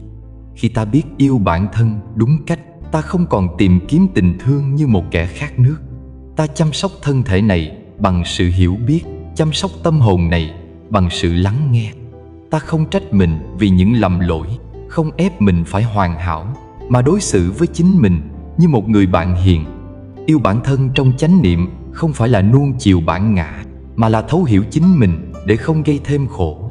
Khi ta hiểu được nỗi sợ, nỗi giận, nỗi cô đơn trong lòng mình, ta không còn để chúng điều khiển. Ta mỉm cười nhìn chúng như nhìn mây bay qua trời, biết rằng mọi cảm xúc đều sinh rồi diệt. Cũng như tình yêu, niềm vui, nỗi buồn, tất cả đều chỉ là khách trọ trong dòng chảy vô thường. Khi tâm đã đủ đầy, tình cảm không còn là nhu cầu mà trở thành món quà. Khi ấy, nếu có ai đó đến, ta thương họ bằng tự do, không cần họ bù đắp, không cần họ lấp chỗ trống. Tình yêu ấy như bông hoa nở trong nắng sớm, nó không đòi hỏi ai ngắm, vẫn tỏa hương. Và nếu một ngày người ấy rời đi, bông hoa vẫn nở, vì gốc rễ của niềm vui không nằm ở người khác mà ở chính tâm ta. Người biết sống một mình không khép lòng, ngược lại, họ rộng mở hơn. Bởi khi đã quen ở trong tĩnh lặng, ta không còn sợ mất. Ta yêu thương mà không lo sợ, vì ta biết tất cả đều vô thường. Ta trân trọng từng khoảnh khắc được gần gũi, được lắng nghe, được sẻ chia, nhưng cũng bình thản nếu mọi thứ phải kết thúc. Khi tâm đã an, ở đâu cũng là nhà. Dù ngồi một mình trong căn phòng nhỏ hay giữa rừng sâu vắng lặng, vẫn thấy như có hàng nghìn âm thanh đang trò chuyện cùng mình. Tiếng lát, tiếng chim, tiếng gió và cả tiếng của hơi thở. Mỗi hơi thở ra vào là một bài kinh, mỗi bước chân trên đất là một lời chúc phúc cho cuộc đời này. Một người biết sống một mình có thể mỉm cười giữa đêm khuya khi ánh trăng len qua khe cửa. Họ không cảm thấy thiếu ai, vì trong khoảnh khắc ấy họ thấy mình đang cùng toàn thể vũ trụ thở chung một nhịp. Không cô đơn, chỉ là một dạng tĩnh lặng của tình yêu. Như tình yêu không cần hình hài, không cần lời nói. Trong đạo Phật, người ta gọi đó là tịch tĩnh lạc, là niềm vui của sự vắng lặng. Khi tâm không còn dao động bởi ngoại cảnh, khi hạnh phúc không còn phụ thuộc vào ai khác, thì dù ở giữa chợ đời ồn ào, ta vẫn như đang ngồi trên núi cao gió mát. Và cũng khi ấy, nếu có một người bước đến, ta có thể thương họ bằng tất cả lòng mình mà không sợ đánh mất mình. Ta yêu như mây trôi, như gió thổi, như nước chảy qua suối, nhẹ nhàng, tự nhiên, không ràng buộc. Vì ta biết rằng không ai thuộc về ai, và yêu thương thật sự là để cho nhau tự do. Có một ngày ta sẽ nhận ra rằng điều ta tìm kiếm bấy lâu trong người khác, đó là sự bình an, sự được yêu, sự được hiểu. Nó vốn đã nằm trong chính mình. Khi ấy, nỗi cô đơn tan biến như sương sớm. Ta không cần ai làm ta hạnh phúc nữa, vì ta đã tìm thấy hạnh phúc trong từng hơi thở. Học sống một mình mà không cô đơn chính là học sống như dòng sông trôi chảy, dịu dàng, ôm ấp mọi thứ đi ngang qua mà không vướng lại điều gì. Là học như bầu trời, rộng mở, bao dung, để mây đến rồi đi. Là học như mặt đất, lặng lẽ đón nhận, nuôi dưỡng và cho đi. Khi ta biết ở một mình, ta thật sự biết cách yêu. Vì chỉ khi không còn sợ mất, ta mới có thể yêu bằng tự do. Chỉ khi đã hiểu chính mình, ta mới biết cách hiểu người khác. Và chỉ khi đã đủ đầy trong tâm, ta mới có thể trao đi tình thương không điều kiện. Cuối cùng, con đường đi qua khổ đau tình cảm cũng dẫn ta về một điểm, đó chính là quay về với bản thân. Khi hiểu rằng hạnh phúc không nằm trong việc có ai đó bên cạnh, mà nằm trong việc ta có bình an hay không, thì cô đơn không còn là kẻ thù mà trở thành người bạn.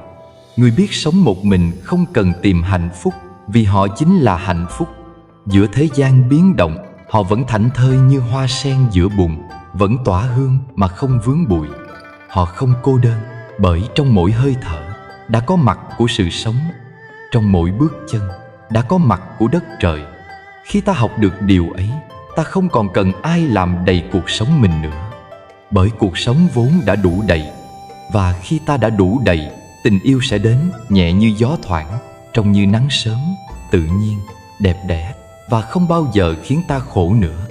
Có những buổi chiều, ta ngồi một mình trước hiên nhà, ngắm mây trôi qua bầu trời, mới nhận ra rằng mọi thứ trên đời này đều chỉ là những đợt sóng đi qua.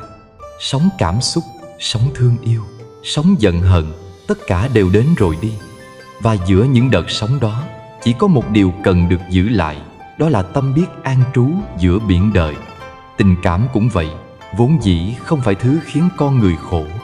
Cái khiến ta đau là vì ta dính mắc, vì ta chấp vào hình bóng một người, một ký ức, một cảm giác từng có. Tình yêu không có lỗi, chỉ là ta chưa học được cách yêu bằng trí tuệ. Khi thương mà thiếu trí, ta sẽ muốn chiếm giữ. Khi thương mà không có chánh niệm, ta sẽ vô tình biến người kia thành đối tượng để thỏa mãn cảm xúc của mình. Và rồi khi mất đi, ta không chỉ mất họ mà mất luôn cả bình yên trong tâm. Phật dạy rằng mọi khổ đau trong tình cảm đều bắt nguồn từ tâm dính mắc. Giống như bàn tay nắm quá chặt một nắm cát, càng giữ càng rơi ra, càng sợ mất lại càng mất nhanh hơn. Còn khi ta biết buông, biết mở lòng mà không bám víu, cát sẽ nằm yên trên lòng bàn tay, nhẹ nhàng và bình thản. Tình yêu nếu biết yêu bằng trí tuệ sẽ vẫn đẹp nhưng không còn khổ. Buông không phải là chối bỏ, càng không phải là lạnh lùng vô cảm. Buông là học cách đứng giữa dòng đời mà không để dòng cuốn đi. Buông là khi ta biết giữ lại tâm an của mình trong mọi hoàn cảnh. Có khi người ấy rời xa, nhưng ta vẫn mỉm cười cảm ơn vì đã từng có một đoạn đường đi chung. Có khi tình cảm không như ý, nhưng ta không oán trách vì hiểu rằng duyên đủ thì đến, duyên hết thì đi. Cưỡng cầu cũng chỉ là gió thổi qua tay. Người có trí sẽ biết yêu trong tỉnh thức, biết thương mà không ràng buộc. Họ không cần người kia phải ở lại để chứng minh tình yêu, bởi họ đã tìm thấy bình an trong chính tâm mình. Họ hiểu rằng yêu là muốn người kia được hạnh phúc, dù hạnh phúc ấy không còn có mình trong đó. Nếu có thể, mỗi ngày hãy dành ít phút để quán chiếu tâm mình. Hãy lắng nghe xem hôm nay tâm ta đang chất chứa điều gì. Có giận không? Có buồn không? Có mong cầu điều gì không? Mỗi khi nhận ra tâm mình đang bất an, hãy trở về với hơi thở. Chỉ cần hít một hơi thật sâu, thở ra thật chậm, để mọi vọng tưởng dần tan ra theo từng làn khí. Đó chính là cách ta nuôi dưỡng chánh niệm. Bởi chỉ khi có chánh niệm, ta mới thấy rõ lòng mình, mới biết mình đang yêu bằng tâm từ hay bằng sự sợ hãi cô đơn. Người biết yêu bằng tâm từ thì không đòi hỏi, không chiếm hữu. Họ cho đi như ánh mặt trời tỏa sáng, không cần ai nhìn thấy. Và nếu một ngày nào đó bạn thấy lòng mình trĩu nặng, hãy nhớ rằng buông không có nghĩa là đánh mất. Buông là giữ lại chính mình, giữ lại phần an tĩnh sâu nhất trong tâm. Giữa những tan vỡ, có thể bạn sẽ nhận ra điều quý giá nhất không phải là ai đó đã đi qua đời ta, mà là ta đã học được cách yêu thương chính mình sau mỗi lần tổn thương. Hãy học cách yêu đời bằng tâm từ bi, yêu người bằng sự hiểu biết, yêu chính mình bằng lòng trân trọng. Khi đó, mọi mối quan hệ đều trở thành một bài học của thương yêu, không còn là sợi dây của ràng buộc. Khi không còn thiếu thốn trong tâm, tình cảm sẽ trở lại như một bông hoa, tự nhiên, nhẹ nhàng và đẹp đẽ. Đời người, ai cũng đi qua những mùa thương và những mùa buông. Mùa thương dạy ta biết mở lòng, mùa buông dạy ta biết trở về. Và chỉ khi ta biết cả hai, trái tim mới thực sự trưởng thành. Giờ đây, trong giây phút tĩnh lặng này, hãy cùng nhau khởi một lời nguyện bình an. Cầu cho tất cả những ai đang khổ vì tình đều được hiểu, được thương, được an vui. Cầu cho những trái tim từng vỡ nát biết rằng vẫn còn một nơi để trở về, đó là chính mình. Ngôi chùa của tâm không nằm ở đâu xa. Nó không cần cổng tam quan, không có tiếng chuông chiều hay khói nhang nghi ngút. Ngôi chùa ấy nằm trong từng hơi thở, từng bước chân, từng giây phút ta biết dừng lại để lắng nghe chính mình. Khi ta an trú nơi ấy, mọi khổ đau đều có thể tan biến, vì không còn ai để trách, không còn gì để mất. Trong đời, ai cũng sẽ có ít nhất một lần yêu sai người, sai cách. Nhưng nếu sau mỗi tổn thương, ta biết học, biết soi, biết quay về nhìn lại chính mình, thì tình yêu ấy vẫn có ý nghĩa. Nó dạy ta biết thế nào là vị kỷ, để rồi học cách yêu bằng tâm từ. Nó khiến ta nếm trải khổ đau, để rồi biết trân trọng an vui. Vì vậy, đừng sợ yêu. Chỉ cần yêu bằng tâm biết, bằng lòng sáng, thì dù tình ấy có đi đến đâu, cũng không uổng một kiếp người. Hãy để tình yêu là một bông hoa, nở ra để tỏa hương, chứ không phải là dây leo, quấn chặt lấy nhau cho đến khi cả hai cùng héo ố. Phật dạy, người biết yêu bằng tâm từ bi là người đã chạm được vào bản thể của hạnh phúc. Bởi họ không cần sở hữu gì, cũng không mất gì.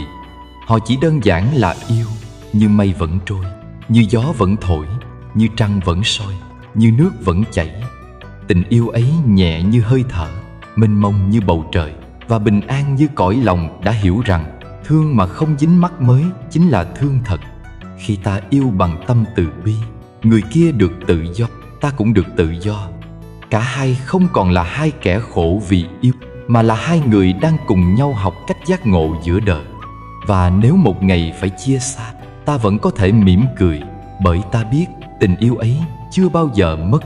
Nó chỉ đổi hình, hóa thành lòng biết ơn, thành ánh sáng, thành hương sen lan trong gió, dịu dàng mà bất diệt.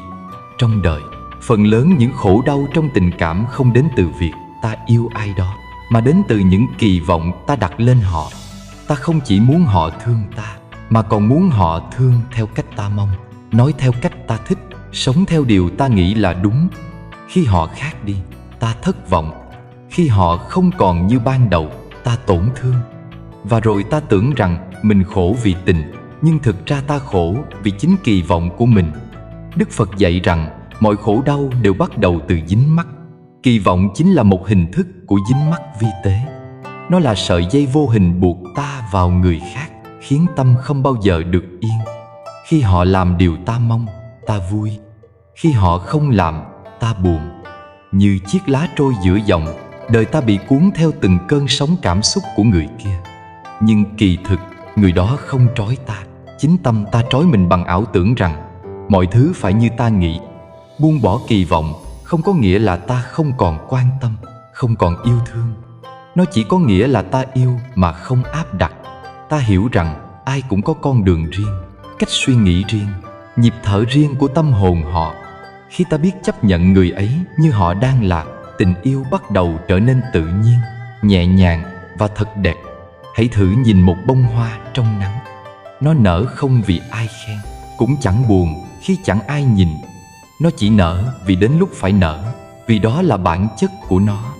Còn con người, ta lại thường đòi hỏi tình yêu của mình phải được nhìn nhận, phải được đáp đền, phải được công nhận là đúng. Ta quên rằng yêu không cần chứng minh, thương không cần điều kiện. Khi ta yêu thật sự, việc họ có yêu lại hay không, có hiểu ta hay không, không còn là vấn đề. Bởi hạnh phúc của ta không còn phụ thuộc vào họ, mà nằm trong chính sự thuần khiết của tâm mình. Người có trí tuệ trong tình cảm là người biết dừng lại đúng lúc. Họ không cố gắng uống người khác theo mong muốn của mình, mà chọn điều chỉnh chính tâm mình để bớt vọng tưởng. Họ hiểu rằng mỗi kỳ vọng giống như một gánh nặng đặt lên vai người kia. Càng nhiều kỳ vọng, họ càng mệt mỏi, và ta càng khổ. Đến một ngày, cả hai cùng kiệt sức. Tình yêu không còn là suối nguồn, mà hóa thành hòn đá đè nặng trong tim. Có người hỏi, nếu không kỳ vọng thì tình yêu còn ý nghĩa gì? Thật ra, chỉ khi buông kỳ vọng, ta mới biết thế nào là yêu thật sự. Vì lúc ấy, ta không còn yêu để thỏa mãn cái tôi, mà yêu để sẻ chia. Ta không còn tìm kiếm sự hoàn hảo, mà biết trân trọng cái không hoàn hảo. Tình yêu như thế, giống như mặt hồ lặng gió, chỉ phản chiếu khi nước yên. Hãy nhìn lại bao lần ta giận, ta buồn, ta khóc trong tình yêu. Có phải phần lớn là vì người kia không làm theo điều ta mong? Ta mong họ quan tâm nhiều hơn, mong họ hiểu mình, mong họ không thay đổi, mong họ mãi ở bên. Nhưng đời vô thường, cảm xúc con người cũng vô thường. Khi ta muốn níu giữ điều không thể níu, ta đã tự gây khổ cho mình. Đức Phật từng dạy, khi ta buông bỏ kỳ vọng, đó chính là lúc an vui bắt đầu. Bởi khi không còn mong cầu, mọi điều xảy đến đều là quà tặng. Khi người kia thương ta, ta biết ơn. Khi họ rời đi, ta vẫn biết ơn, vì nhờ họ mà ta học được bài học của buông xả. Khi không kỳ vọng, ta sống với hiện tại. Mỗi khoảnh khắc đều trọn vẹn, dù là gặp gỡ hay chia xa, ta đều thấy bình yên. Có một câu chuyện nhỏ kể rằng một thiền sư đi ngang qua khu vườn, thấy một bông sen nở giữa ao. Ngài mỉm cười, không nói gì, chỉ cúi đầu cảm tạ. Đệ tử hỏi vì sao? Thiền sư nói, hoa nở vì nhân duyên, không vì ta. Nhưng nếu ta biết cúi đầu cảm ơn, hoa ấy lại trở thành pháp thoại, nhắc ta rằng mọi thứ đều đến rồi đi, không có gì cần phải nắm giữ. Tình cảm cũng vậy, nó đến như hoa nở, rực rỡ một thời, rồi cũng tàn theo duyên. Nếu ta hiểu rằng đó là tự nhiên, ta sẽ không còn buồn khi hoa rụng. Ta chỉ đơn giản là mỉm cười vì đã được ngắm một đóa hoa từng nở trong đời mình. Buông kỳ vọng là học cách chấp nhận sự đổi thay ấy mà không oán trách. Nhiều người hỏi làm sao để buông kỳ vọng trong khi vẫn còn yêu. Câu trả lời là bằng chánh niệm. Khi ta sống trong chánh niệm, ta thấy rõ mọi cảm xúc đang khởi lên trong mình, như thấy được sự mong muốn, thấy được cơn giận, thấy được nỗi sợ. Và khi ta thấy rõ, ta không còn bị nó dẫn dắt. Mỗi lần tâm vọng tưởng xuất hiện, ta chỉ cần thở, mỉm cười và nói: ta biết ngươi đang ở đây. Cơn sóng ấy rồi cũng qua. Cứ thế, ta dần học cách yêu mà không ràng buộc. Yêu bằng tâm không kỳ vọng là yêu bằng lòng biết ơn. Biết ơn vì người ấy đã xuất hiện trong đời, dù chỉ trong một đoạn ngắn ngủi. Biết ơn vì họ cho ta cơ hội để học cách hiểu, cách tha thứ, cách nhìn lại chính mình. Mỗi cuộc gặp gỡ đều là một bài học, mỗi chia tay đều là một sự trưởng thành. Buông kỳ vọng, ta không mất gì cả. Ta chỉ mất đi ảo tưởng rằng mình có thể kiểm soát cuộc đời và người khác. Cái mất ấy lại chính là sự được lớn nhất, vì khi ấy ta được tự do. Một tâm hồn không kỳ vọng giống như bầu trời sau cơn mưa, như trong sáng, rộng mở và nhẹ tinh. Người không còn kỳ vọng vào người khác sẽ thấy niềm vui trong từng điều nhỏ bé. Một ánh nhìn, một nụ cười, một buổi chiều bình yên cũng đủ làm lòng ấm lại. Vì họ không mong gì thêm, nên mọi điều đến đều là ân phước. Càng không đòi hỏi, càng dễ được hạnh phúc. Cuối cùng, hãy nhớ rằng buông bỏ kỳ vọng không phải là dửng dưng hay lạnh lùng. Đó là cách yêu sâu sắc nhất. Vì trong tình yêu ấy không có gông cùm của mong cầu, không có bóng tối của thất vọng. Chỉ còn lại sự an nhiên, thuần khiết như bông hoa nở giữa trời, chẳng cần ai ngắm vẫn tỏa hương. Khi tâm không còn chờ đợi điều gì từ người khác, ta tự nhiên trở nên bình yên. Khi ta thôi tìm kiếm hạnh phúc bên ngoài, hạnh phúc bên trong liền hé nở. Như mặt trăng giữa đêm, chẳng cần ánh đèn nào khác để soi sáng. Và khi ấy, ta hiểu rằng nguồn an vui đích thực không nằm ở việc được yêu hay không, mà ở chỗ biết yêu mà không đòi hỏi, biết sống mà không cần ai phải làm ta hạnh phúc. Chỉ vậy thôi mà đủ an vui suốt cả một kiếp người. Có những buổi chiều, khi ánh nắng cuối cùng rơi trên mái ngói cũ, ta chợt nhận ra rằng chẳng có điều gì trong đời thật sự thuộc về ta. Người từng nắm tay ta hôm qua, hôm nay có thể đã đi về một hướng khác. Nụ cười ta từng nhớ, giọng nói từng thương cũng tan vào gió như mây tan sau cơn mưa. Vậy mà lòng người vẫn cứ ôm mãi, vẫn sợ mất, vẫn khổ đau vì điều không thể giữ. Từ đó ta lạc giữa những điều đã qua, giữa những ký ức không chịu rời, để rồi quên mất rằng cuộc đời này vốn vô thường. Đức Phật dạy tất cả các pháp hữu vi đều như mộng, như sương, như điện chớp. Nghĩa là mọi thứ có hình tướng, có sinh khởi, đều có hoại diệt. Tình cảm, thân xác, cảm xúc, lời hứa, nụ cười, nước mắt, tất cả chỉ như đám mây đang trôi qua bầu trời tâm thức. Ta thấy nó rõ ràng, nhưng chỉ trong chốc lát nó đã tan biến. Thế nhưng con người lại sống như thể những điều ấy có thể kéo dài mãi. Ta hứa yêu mãi mãi, ta thề không rời xa. Ta tin rằng hôm nay sẽ là mãi mãi. Rồi khi vô thường ghé đến, ta trách trời, trách người, trách số phận, mà quên rằng đó chỉ là quy luật của vũ trụ. Hiểu được vô thường, ta không còn sợ hãi khi thấy mọi thứ đổi thay. Ta biết rằng hoa nở rồi tàn, trăng tròn rồi khuyết, người đến rồi đi. Không gì cần phải giữ chặt, vì giữ cũng không được. Không gì cần phải sợ mất, vì mất cũng là lẽ tự nhiên. Chỉ có người chưa hiểu vô thường mới bám víu, mới khổ đau khi thấy đời đổi khác. Có người từng hỏi tôi, vì sao tình yêu không thể vĩnh cửu? Tôi chỉ mỉm cười, nói rằng vì nó là tình yêu của con người, không phải của Phật. Con người thì vô thường, làm sao tình cảm lại thường hằng? Hôm nay ta thương vì họ dịu dàng, ngày mai ta xa vì họ thay đổi. Hôm nay ta muốn ở bên, ngày mai ta lại muốn rời đi. Cảm xúc như dòng sông, chẳng có khúc nào đứng yên. Chỉ là ta không chấp nhận điều ấy, nên ta đau. Vô thường không phải là kẻ thù của hạnh phúc. Ngược lại, khi hiểu vô thường, ta mới thật sự biết trân quý hiện tại. Bởi vì biết rằng mọi thứ rồi sẽ qua, nên ta sống hết lòng trong từng phút giây. Ta thương một người không vì họ sẽ mãi bên ta, mà vì họ đang ở đây, Trong khoảnh khắc này, ta cười, ta nói, ta nắm tay, ta lắng nghe như thể đó là lần cuối cùng. Chính vì biết vô thường nên ta không còn lãng phí. Hãy thử nhìn vào buổi sáng khi mặt trời lên. Ánh sáng chiếu qua khung cửa sổ, rọi vào căn phòng nhỏ, tạo nên một dải vàng dịu. Nhưng chỉ một lát, nắng ấy đã đổi, màu ấy đã khác. Cuộc đời cũng vậy, mọi thứ đều chuyển động, thay đổi từng phút giây. Nếu ta cố níu lại, ta chỉ mỏi mệt. Còn nếu ta biết mỉm cười nhìn nó trôi, ta sẽ thấy mọi sự đổi thay đều có vẻ đẹp riêng. Hoa đẹp khi nở, mà cũng đẹp khi rụng. Tình yêu đẹp khi khởi đầu, mà cũng đáng quý khi kết thúc. Vì cả hai đều là biểu hiện của duyên sinh. Khi hiểu vô thường, ta không còn oán trách khi người thương rời đi.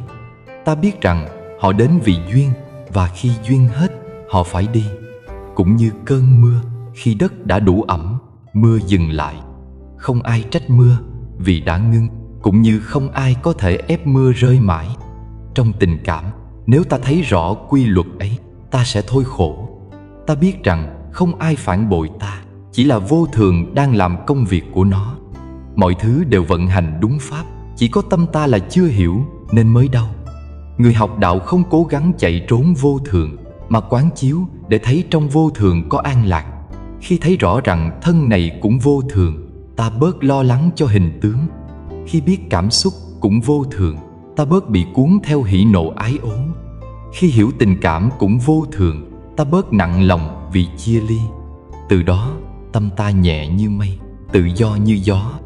Nhiều người tưởng rằng nói vô thường là bi quan, là thấy đời chóng tàn. Nhưng thật ra, vô thường là phép màu của cuộc sống. Chính vì có vô thường nên mới có sinh ra. Chính vì có đổi thay nên mới có cơ hội để trưởng thành, để tái sinh, để làm mới. Nếu tất cả đứng yên, đời sẽ hóa thành cõi chết. Vô thường là hơi thở của cuộc sống, là sự chuyển động của dòng tâm thức, là nhịp đập của nhân duyên. Hãy thử nhìn một cành sen. Khi nở, nó tỏa hương. Khi tàn, nó rơi xuống để lại hạt sen. Rồi hạt ấy lại gieo nên một bông khác. Cái chết của đóa sen không phải là hết, mà là sự tiếp nối trong một hình thức khác. Tình yêu của con người cũng thế. Dù chia tay hay mất mát, nếu trong đó từng có chân thành, thì nó vẫn tiếp tục, chỉ là trong hình thức khác. Thành sự hiểu biết, thành lòng từ, thành bài học. Nếu ta biết quán vô thường, ta sẽ bớt trách người, bớt giận đời. Bởi ta hiểu rằng ai cũng đang đi trong dòng chảy ấy. Người từng làm ta đau, có khi hôm nay cũng đang đau vì người khác. Người ta từng thương, có thể cũng đang học bài học của họ. Không ai đứng yên trong nỗi khổ, chỉ có tâm bám chặt vào khổ mới khiến khổ kéo dài. Phật từng dạy rằng khi tâm lặng, mọi cảnh đều tịnh. Khi tâm sáng, mọi duyên đều là thiện duyên. Hãy giữ lấy tâm ấy như giữ một ngọn đèn giữa đêm, để soi sáng từng bước đi của mình trên con đường đời còn nhiều sóng gió. Nếu hôm nay, qua những lời pháp này, bạn thấy tâm mình lắng lại một chút, thấy nỗi buồn trong lòng vơi đi đôi phần, thì đó đã là một bước chuyển hóa rồi. Hãy tiếp tục nuôi dưỡng hạt giống bình an ấy bằng cách sống chậm hơn, thở sâu hơn, yêu thương nhiều hơn và bớt mong cầu đi một chút. Bởi thật ra, con đường giải thoát không ở đâu xa. Nó nằm trong từng hành động nhỏ, từng suy nghĩ thiện lành, từng giây phút ta biết quay về với chính mình. Nếu bạn cảm thấy những lời Phật dạy hôm nay giúp tâm mình lắng dịu, xin mời bạn đồng hành cùng chúng tôi. Hãy đăng ký kênh Triết Cổ Nhân để mỗi ngày được lắng nghe thêm những bài pháp, những câu chuyện nuôi dưỡng trí tuệ và từ bi. Cùng nhau ta gieo hạt an lành trên mảnh đất của tâm, để một ngày nào đó, khi nhìn lại, ta thấy lòng mình đã nở hoa, như một đóa hoa của hiểu, của thương và của bình yên sâu thẳm. Và khi ấy, tình cảm không còn là khổ, mà là con đường đưa ta về với chính mình. Con đường của hiểu biết, của buông xả, của tự do trong từng hơi thở. Con đường ấy, Đức Phật đã đi qua, và ta cũng có thể đi được, chỉ cần một tâm nguyện hướng về bình an. Nam Mô A Di Đà Phật. Nếu mọi người yêu thích kênh Triết Cổ Nhân và muốn có một bộ đồ để đi chùa xịn sò, đẹp đẽ, thì đây là bộ áo lam đi chùa hợp phong cách với bạn nhất. Nếu có ai yêu thích mẫu này thì xin bấm vào link trong mô tả để mua ủng hộ kênh Triết Cổ Nhân nhé. Chào tạm biệt các bạn. Hẹn gặp lại các bạn trong nội dung tiếp theo.